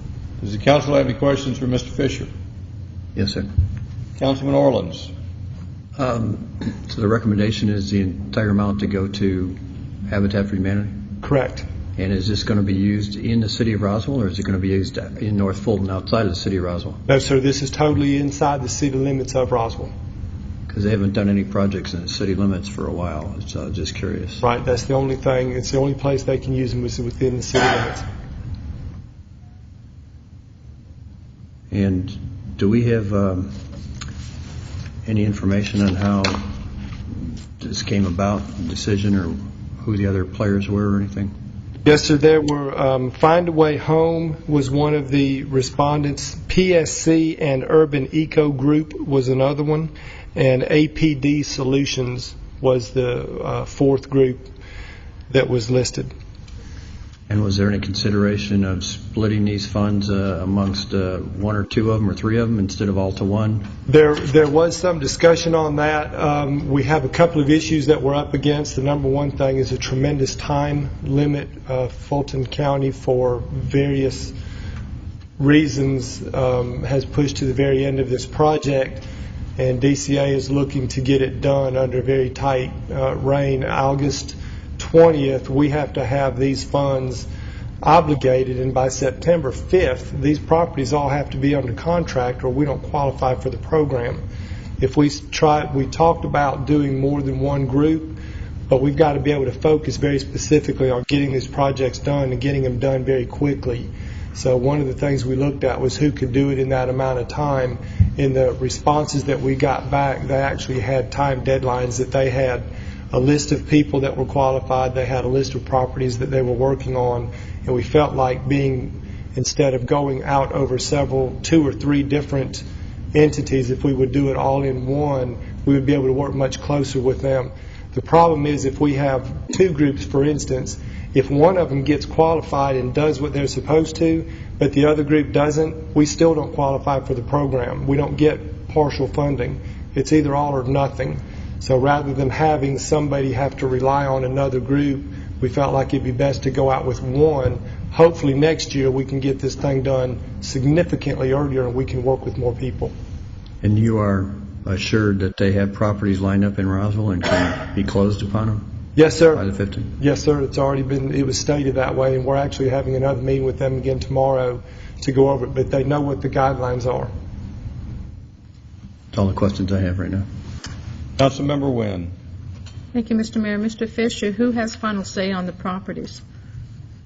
When these properties are purchased, it's going to be Habitat for Humanity. They're just going to bring in a list and say this is the properties that we want to purchase? As long as the properties qualify within the bank-owned guidelines that are within this grant, yes. Then they can come in, they can get properties that qualify, then they put people in those houses that also qualify under the grant. Now, there's a lot of other things that Habitat can do, but for this grant, there are specific guidelines that they have to follow. Okay, we're going to be overseeing this because since it's our name on this grant? Absolutely. They'll all have to qualify as we go forth, yes. Okay, thank you. Any other questions for staff? Do we have a motion? I think we have some people in the audience want to speak. We'll hear from them at the public hearing portion. Do we have a motion?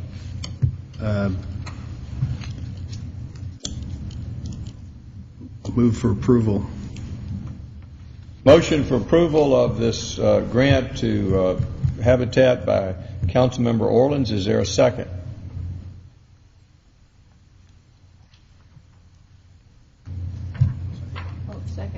Second by Councilmember DiPolito. At this time, we'll hear from anyone in the public who wishes to comment. Yes, come forward, please.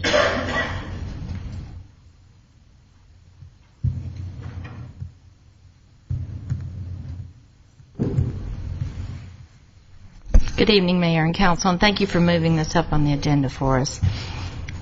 First, I'd like to say I'm Sue Sharp, Executive Director with Find a Way Home. I have also with me Aaron Fortney, who will be replacing me as the full-time Executive Director. In regards to the NSP project at hand, we did make application for this, and we do feel as if we should at least be given consideration for some component of this program. Initially, when NSP was brought forward to the city, I worked closely with the city to align ways that we could get this funding and to depict ways that this would be so valuable for our community to have. Putting two entities together would only expedite the timeline in my mind. I don't think it would be a hindrance, and I certainly don't think that we wouldn't hold up our end of the bargain any more than, say, Habitat would linger and hold up their end of the bargain. We do bring a great deal of expertise to the table, and I would like to add that we did not cite nor mention specific properties. That was told to us by the city not to cite specific properties. I'd also like Aaron Fortney to comment. Aaron, let's hear from Aaron. Thank you, Mayor and Council. I'd just like to add on briefly to what Ms. Sharp said. We're a Roswell-based organization. We have a very strong presence in the Roswell area, and we feel like we really do have the team and the means to carry out at least a portion of this project. And having at least two organizations working together on it will, as Ms. Sharp said, expedite the process and increase the likelihood that all of the money will be obligated by the specified time. And finally, I will add that in the event that the real estate market doesn't move as quickly as this project anticipates it will, we already have the resources and the affordable rental program in place so that we could quickly put these properties into our affordable rental program before they're sold if they don't move off the market. Thank you. Yes, I would just like to add to that I hope that council is aware of the fact that if these properties do not resell after purchased and renovated, it is conditional that they can be put into rent. And to my knowledge, Habitat has never had a rental property program. Thank you. Does anyone else from the public wish to comment? Any other public comment? This time we'll return to council for discussion. I have a question. Yes, sir, Councilman Orland. Could one of you or both of you come back up for a second? Yes, please come back.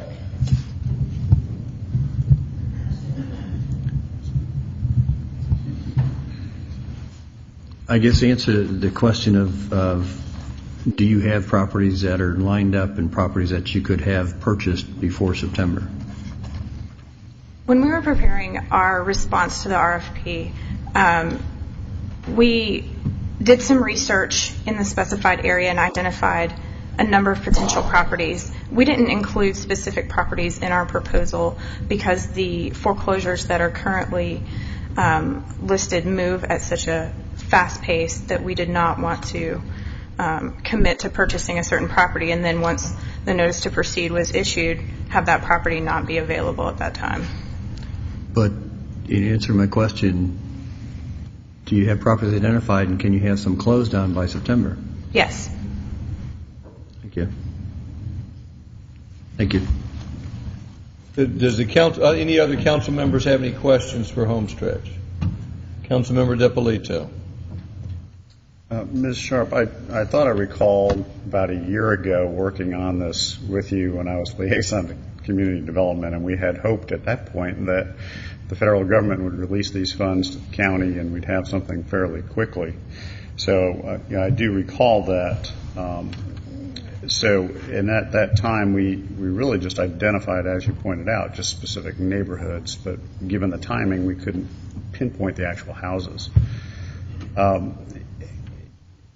You had mentioned partnering with Habitat, and I know historically when we have funds available either through a similar program or other community development programs, we've pretty much given half to Find a Way Home and half to Habitat. So to me that would have been a logical conclusion here. If there is a partnership set up here, how would you envision that working? Would it be splitting the funds 50-50, or would they take the lead on it and you could work with them, or how would you anticipate that would work?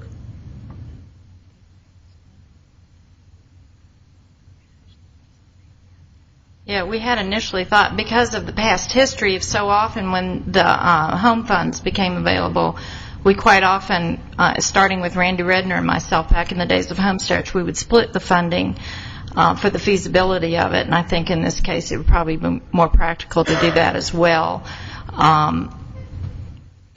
Quite frankly, I think that we have more of the expertise needed to do this because we do the rental component, so I don't know that Habitat should take the lead. And you're right, to your point about doing the survey. If you remember, when this first came out with the NSP proposal, we discussed a myriad of ideas for the use of these funds as to not let these funds be at a loss to our city. And we discussed down payment assistance programs, which we work with and are familiar with.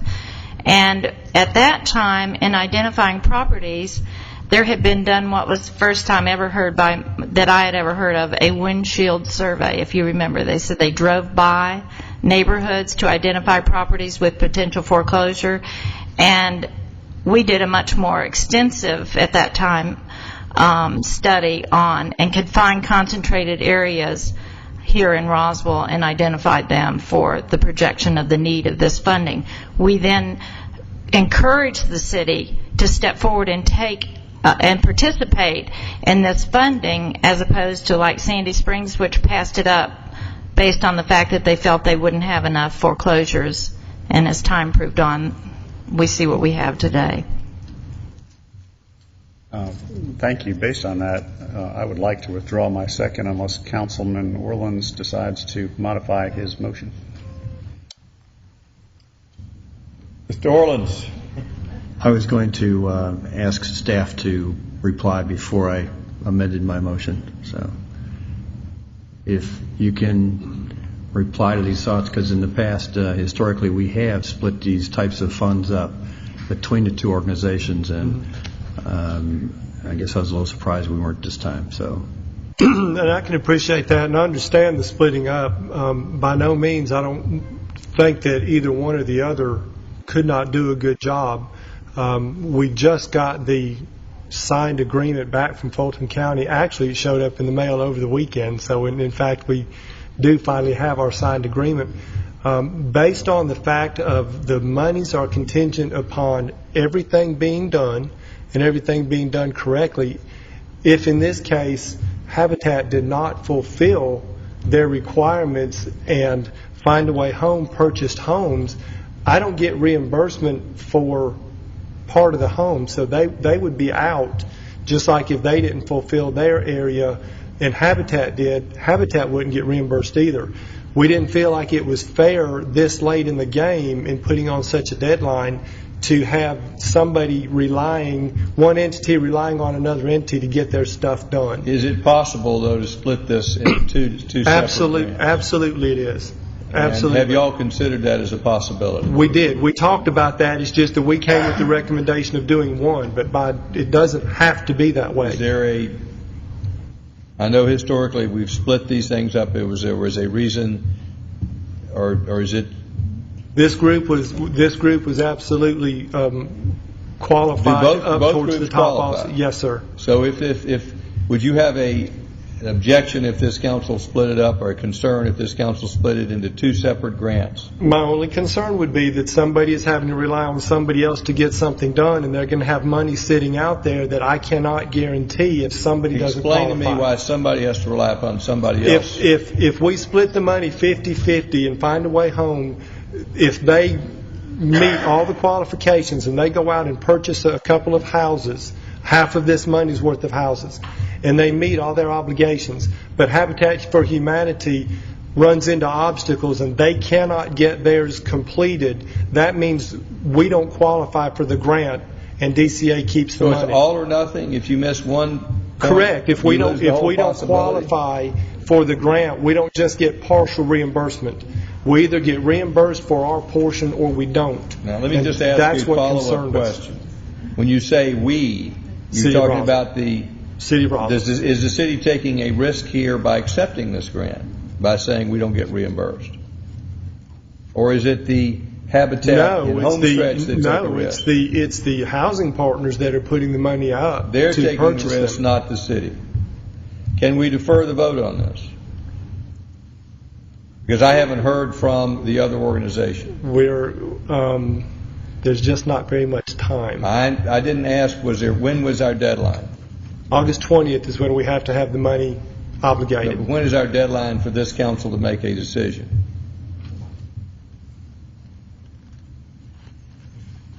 I have to have the money obligated by August 20th. We can make a decision now, or we can do it at another meeting, but it just narrows down the time, that's all. Well, we're hearing from one party and not the other party, and there's a shared responsibility. In essence, I would not be comfortable enforcing a partnership unless the both entities were comfortable with a partnership. Correct. Because what you're telling me, it has to work as a partnership. Correct. And not two split grants. That's right. And if we had an opportunity for the two to discuss a partnership, if they came in and said, we're comfortable with a partnership, I would be comfortable in supporting this partnership. But if one says, I don't want to be in a partner with another one, I don't want to impose a partnership. I would be good with that. With that comment, that's correct. Chair. Yes, Councilman Orleans. I would like to readdress the motion. And I guess the two organizations have worked together in the past, and we've worked with both of them and split funds. And so what I would like to suggest we do here is that we split the funds between the two organizations.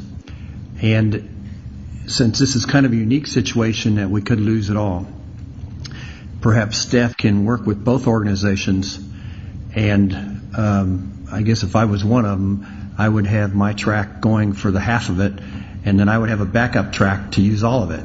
And so if somebody is falling behind, then it's shifted to the one that's got everything in place by a certain deadline. So that would be my suggestion, and that's the motion that I would like to follow through on. Well, my only concern is that it's not well defined and shift, and these are deadlines that have to be specific. And well, I think that's where Michael's fully aware of it. Mr. Fisher, I think, would be on top of it, and I think both organizations should be fully understanding what the problem could happen if somebody slips up, so that if somebody slips up and is not ready to go according to Mr. Fisher's timeline, then the whole funds get shifted to the other one. So your motion, that may be ready to go. I presume, is then to approve this with discretion in Mr. Fisher to resolve the details. The timeline, and work with him on the timeline. Mr. Davidson, is that meet with your city attorney's approval to have a motion with delegating that authority to Mr. Fisher? It's basically going to be partnering with two housing groups to spend all the funds. Correct. That would work. Mr. Fisher, is there anything you wish to add to that? Is in that motion, though, we want to start off with a 50-50 split? Correct. Okay. Yes, that would be the initial approach. And then if it appears that somebody is not going to be able to meet their guidelines so that we don't lose it for the other one, if the second organization can step in and use it all, then shift the funds. And that would be my replacement motion if the second is in favor of it. If we could restate the motion, so it be clear, I'm still a little confused. As I said. Councilmember DiPolito. Thank you, Mr. Mayor. I'm a little concerned about placing this responsibility on Mr. Fisher unless he wants to accept it. But is there an opportunity for us to go ahead and approve this? And I'm essentially working with your motion, Councilman Orleans, that we approve it to split it, and then we could revisit it back in one of our meetings in July, kind of see where we are, and if we have to reevaluate it, then we reevaluate it as the council with Mr. Fisher's recommendation. So there's two meetings in July. There's one July 12th, and I believe the second one's on the 26th, which by the 12th I would think people should have their ducks in a row.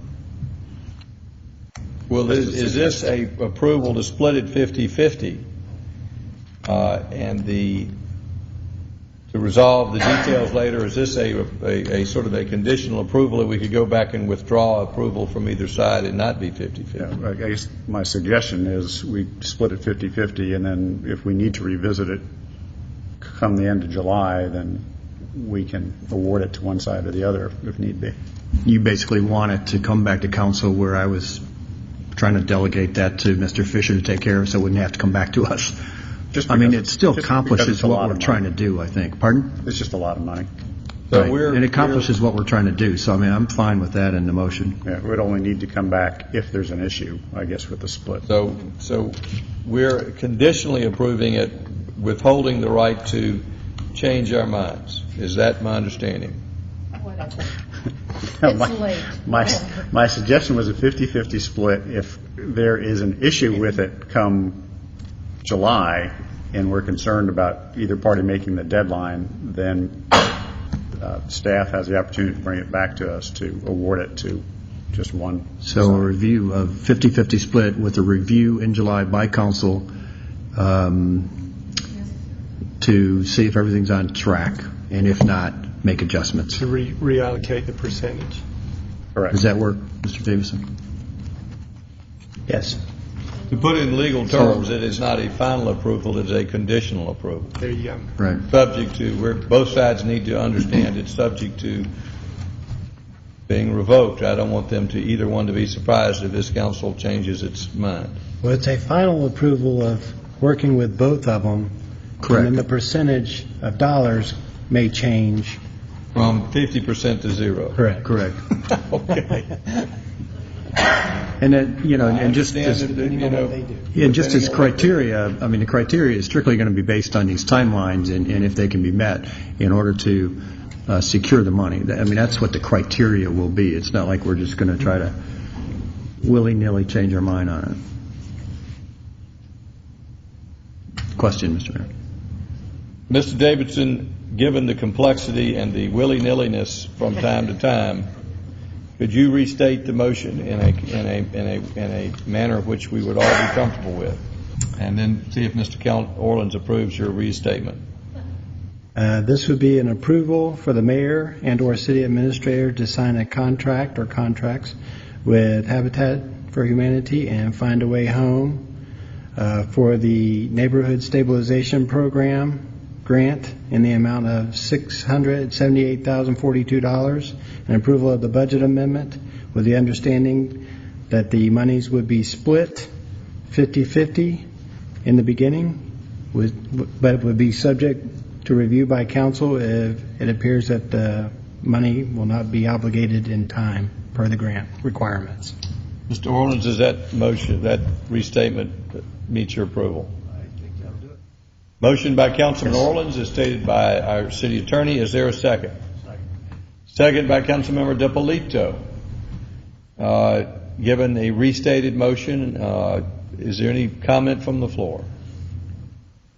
Any further discussion by council? Councilmember Price. Given that this didn't come through committee and we just have seen it since our packet arrived, and I just don't see Habitat for Humanity mentioned anywhere, and I don't understand. I mean, I know there's a history here, but seeing as I don't see them anywhere in the entity, or they're not here tonight, I'm just sort of confused about that. But be that as it may, I will not hold it up for moving forward. I should probably make that clarification. We're used to talking Habitat for Humanity. They are North Georgia Community Housing Development is actually the name that they go under, but they are a chapter of Habitat for Humanity. So I'm probably not using the correct local terminology. So I apologize for that. Well, basically, there was not mention in our packet of a name, period. Okay. Yes, that's correct. That's what I'm sorry about that. Yes, from a timing issue, we still had not gotten everything in and reviewed, but we knew we had to have it in tonight. Right. So yes, you're correct. There was no names at the beginning. And I think that's what surprised all of us. So I can appreciate that. Thank you. We have a motion and a second. Any further discussion? Councilmember Diamond. Is it too soon to request that Wednesday at our community development committee meeting that we have an update on, make sure Habitat's okay with this and everybody's on board, and maybe a list of properties? Is that possible?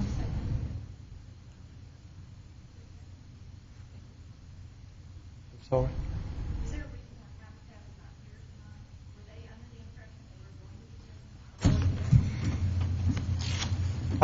We haven't made an award at all yet. I don't know why they're here or not here.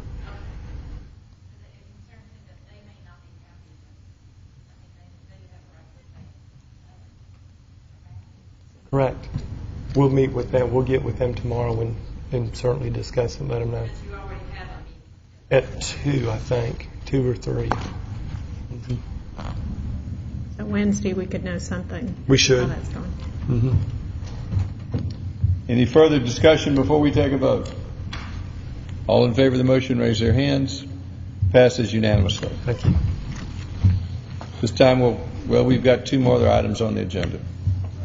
Going back to item 9 on the agenda, approval of temporary addendum to the Georgia Municipal Employee Benefit System Defined Benefit Adoption Agreement dated June 21st, 2010, approval of an early retirement incentive plan, implementation contract with the Siegel Company in an amount not to exceed $30,000, and approval of Budget Amendment 9002-06-21-10, and to reapportion the funds in FY 2011.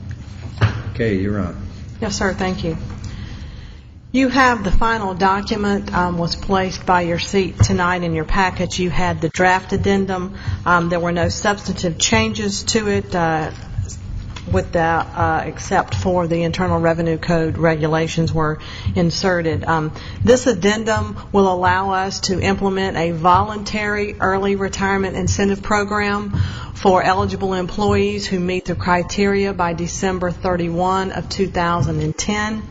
Like I said, it is voluntary. It applies to 76 potential early retirees. There are 2 groups. There is one group who currently meets the rule of 80, which is our normal retirement age, which is age 65 plus 5 years of service, or age 55 plus the sufficient combined years of age and service to meet the rule of 80. There's a second group of eligible employees who meet the rule of 70 to 79. This group has to attain the age of 55 by December 31st, 2010, and the appropriate combination of age and years of service to qualify under the program. Part of this agenda item also allows us to engage the services of Siegel & Company to help us implement the early retirement incentive program, should you approve it tonight, which will consist of analysis of the benefits available to those people eligible in this program, to go through the education process. This is the first time that the City of Roswell has embarked upon such a program, and it is an important decision for those people who may participate in it. So it's important that they know what their options are under the plan. There will be a voluntary window that will be 45 days long. It will open up on July the 1st, and it will terminate on August 16th. During that period of time, once a person decides or elects to participate in the program, they have 7 days to revoke their decision. During that time frame, we will encourage people to seek outside legal and financial advice. We will not be advising them as to what is in their best interest. We will be presenting them the information and allowing them to make that decision. Part of this process also will involve, as been mentioned several times during the budget discussion tonight, possibilities of reorganization within the City of Roswell. You, the council, will be determining the positions that will be filled and when they will be filled. There are a number of positions that I have identified, should those persons decide to participate in the program, that we would like to negotiate with them regarding their time of departure, to allow us to make preparations across departments. Some departments are impacted by greater numbers than others, so there will be considerations for the work to carry on, plus the necessity of replacing some positions, allowing us to make some reorganizations and efficiencies in anticipation of the ERP, not to be confused with ERIP, but the financial system, payroll systems, and other legacy systems we will be replacing. At this time, we know that the potential is 76. Can't tell you how many people may participate. We have some guesstimates, but don't know at this time. Once the election window has closed, then we will be back to you with those final numbers. That's why you see a not to exceed amount down there regarding the budget consideration. Since this does span across the fiscal year, that's why you see the request to carry over those funds. We would be amending the budget with this motion tonight and carry forward the appropriation of those funds into 2011. That funding does come from the Group Benefits Fund and does not impact the general fund. The general fund and other funds, some enterprise funds, would be impacted by way of the persons who reside or who are paid from those funds now. That impact would be realized through salary savings for the period of time the position would be vacant, or should that position not be filled, then certainly the budget would be impacted in the current year, or whereby us replacing that person depending on the salary that we hired a replacement person in as. I'm happy to answer any questions that you might have. Does the council have any questions? Councilmember DiPolito. Thank you, Mr. Mayor. Ms. Love, I think this is a good concept for the city. I think it has good potential to save our taxpayers a lot of money through the budgeting process and the potential reduction in force. So I think that is a good thing. And I do want to clarify that the intent is that as certain positions are vacated, that they're not automatically going to be refilled, that there will be a process.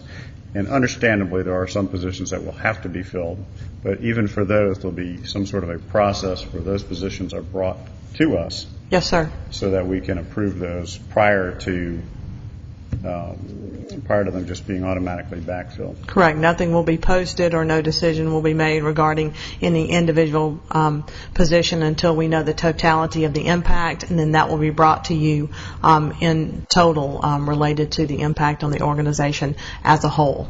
Okay. And do you envision that is that a committee process, or is it a personnel issue that would mean a closure? Have you thought through that? Yes, sir.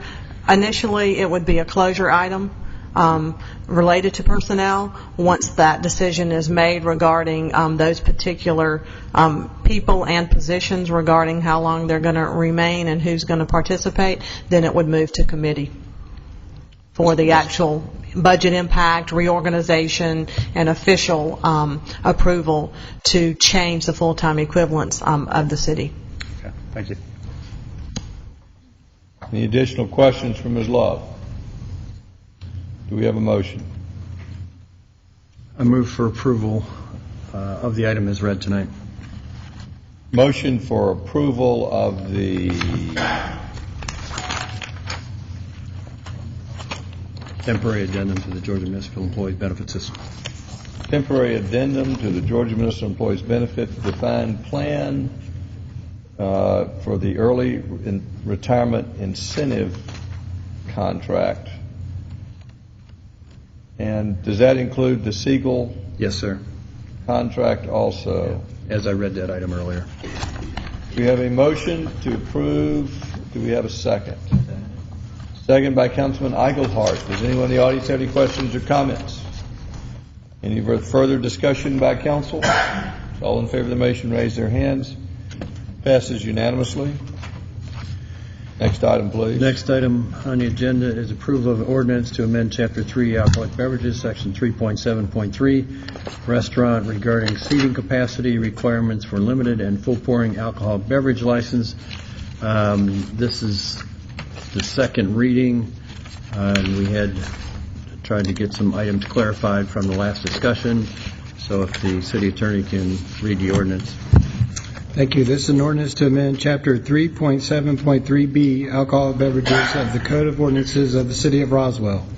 Now, therefore, the Mayor and Council of the City of Roswell, pursuant to their authority, do hereby adopt the following ordinance. Chapter 3, Alcoholic Beverages of the Code of Ordinances of the City of Roswell is amended by deleting Chapter 3, Section 7.3B and C in their entirety and substituting a new Section 7.3B to read as follows.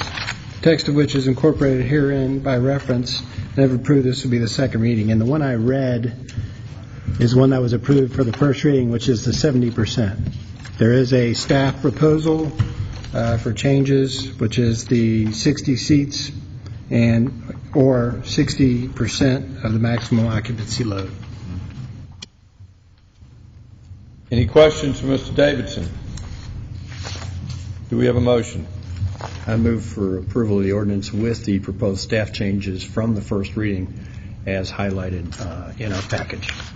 Motion by Councilman Orleans. Is there a second? Second by Councilmember Diamond. Does the council, I've got a question. Are there any of our existing businesses which are currently serving alcoholic beverages be precluded from serving alcoholic beverages by the passage of this act? No, sir.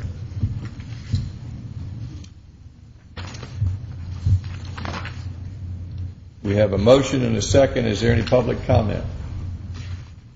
Any further discussion? Yes, Councilmember Price. I'm just concerned about the term maximum occupancy load, that it's a floating definition. Is there, I mean, I know we have an ordinance to address that, but is that a number that can be determined by anyone based on looking at the formula in the ordinance? Or is it a number that can only be identified by the fire marshal or chief building official? The chief or the fire marshal is the one that actually issues the certificate that gives you that maximum occupancy load. So we will go by what is on the wall in the restaurant, which is a definite number. He works with the chief building official, and they will sometimes have to change the number based on ADA requirements, other things in the building codes. But the fire marshal is the one that actually issues the certificate. It's not a certificate, placard that's in each restaurant.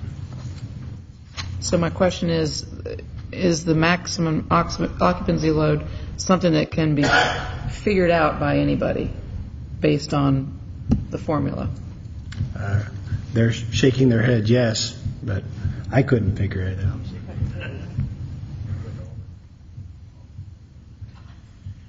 Paul, can you come forward? And I can, while he's making his way, I think that the code that they use, they are experts in that area, so while a layperson may take that code and read it, I think the interpretation could cause the city to be in a less than favorable position, thus the wording for those two specific positions who have the authority to make that determination in the code. I suspect other people can read it, but I certainly wouldn't take on that responsibility to determine what the occupancy load should be without conferring. I guess my further question is, could there be a discrepancy in interpreting the code that there might be a dispute? No, it is issued by the fire marshal.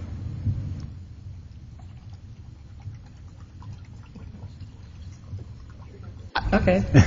We establish the occupant load based on the life safety code, which has multiple factors in it. And the factors are in the code book based on square footage and use of the space. That's what it's based on. And then you also have to incorporate, do they have adequate exiting for that occupant load? So it's established by the code based on occupant load calculation factors in the code book. And that number could be reproducible easily between two people of your training? Well, I mean, when we establish an occupant load, it's posted on the wall at the restaurant. That's also a code requirement for an assembly occupancy to have that posted. So anybody should be able to walk into a restaurant. Let me rephrase that. Anybody should be able to walk into a public assembly and see an occupant load sign posted. It's for the purpose of that is for the people walking into the building, and it's also for the manager of the building to understand the limit. Any additional questions? Councilmember Diamond. I think what I'm hearing Councilmember Price say is if another fire marshal came in 6 months later, would they come up with the same number? Once it's established, there should be no reason to change it unless the proprietor requests a change in that amount, and that would be based on a code analysis done by an architect, and then that would be submitted for approval, which has happened a couple times in the last 6 months. Any other questions? Did we get a motion and a second on that? Any further public discussion? Any further discussion by council? All in favor of the motion, raise their hands. Passes unanimously. Next item on the agenda is approval of budget amendment 7544-06-21-10 for the Historic Roswell Convention and Visitors Bureau to appropriate contingency funds in the amount of $9,000. And this will be questions to be answered by Keith Lee on this. And while he's making his way up, I'll start. This is the traditional plan of spending contingency money by the Convention and Visitors Bureau that you approve in the annual budget. These items that have been submitted by the Convention and Visitors Bureau do fall within the guidelines of what was in the adopted FY 2010 budget, and Keith can provide the details for that reimbursement. Thank you, Councilman Orleans. Ms. Love. Ms. Etris asked us to present to you tonight a reimbursement from contingency account for press, hospitality, highway exhibits, and banners. Those are the specific purposes for the allocation of those contingency funds, and she is seeking reimbursement. Does the council have any questions?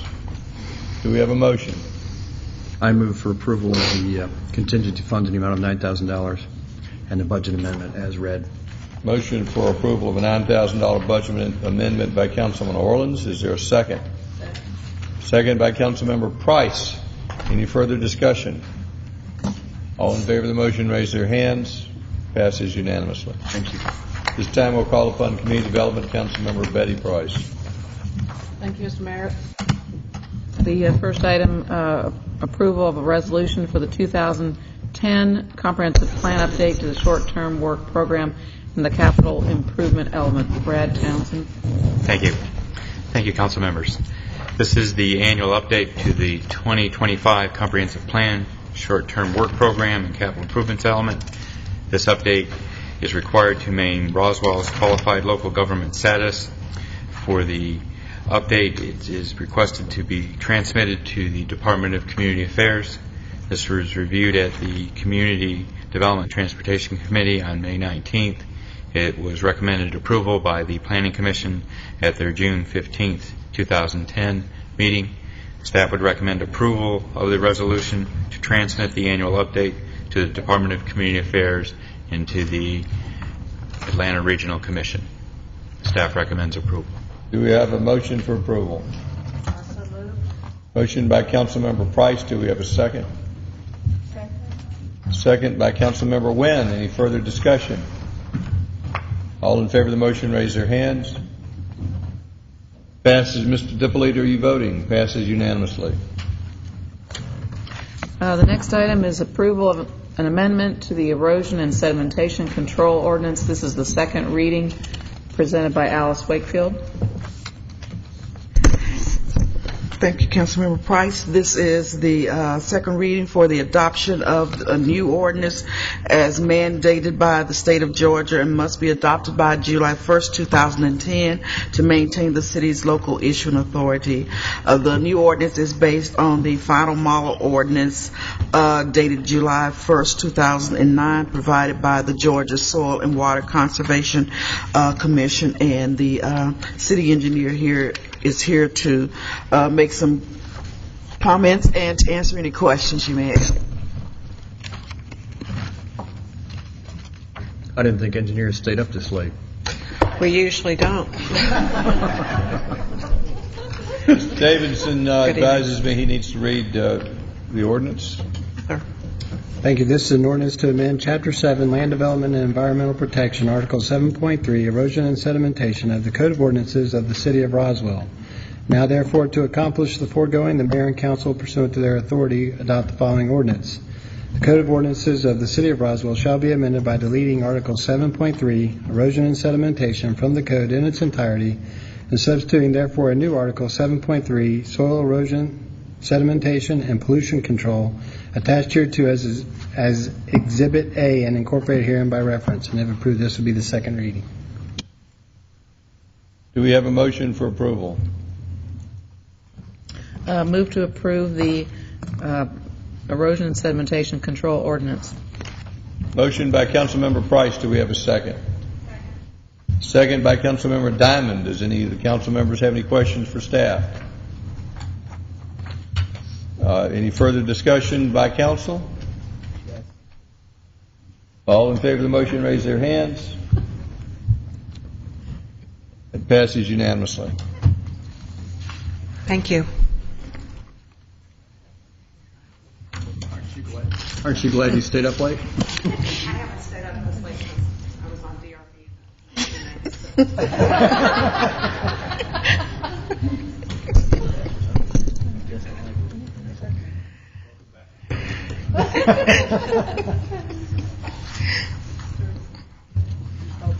Excuse me. Next item is approval of resolution to set a land development fee schedule.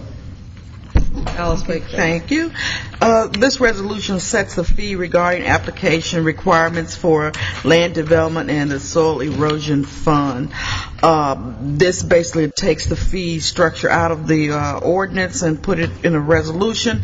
The land development fee included in this resolution are consistent with the previously adopted fees. So with that said, staff's recommendation is approval.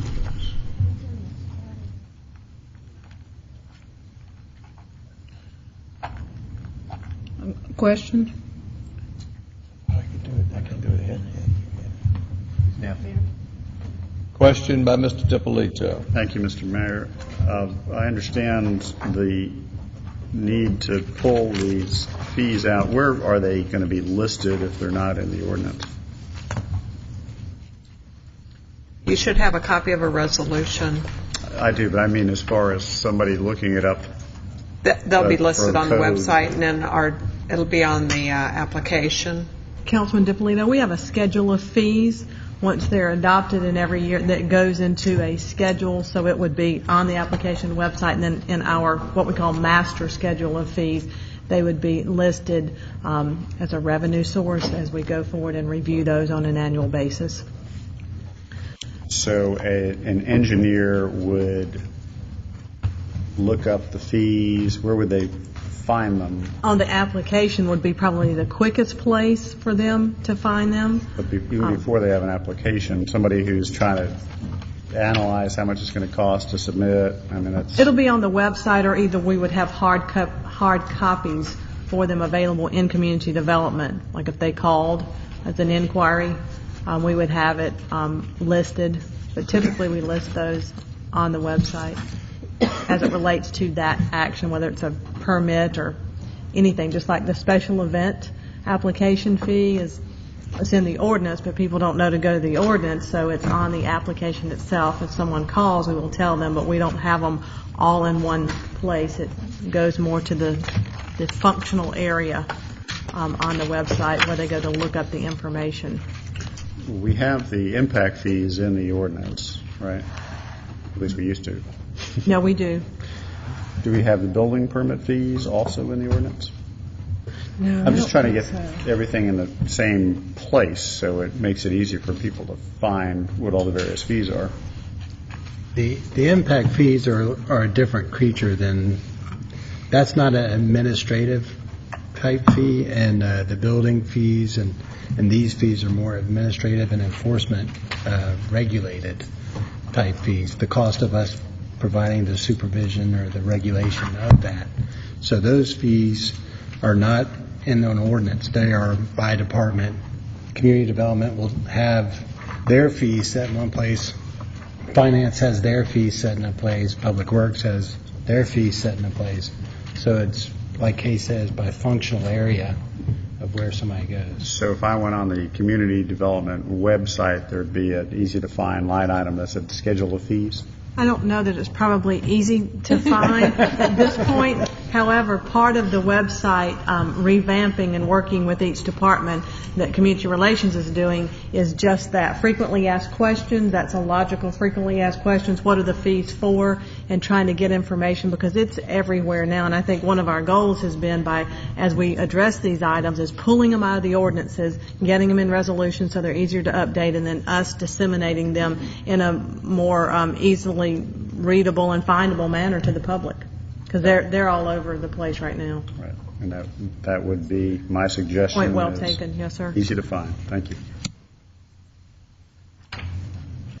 Any other questions? Do we have a motion?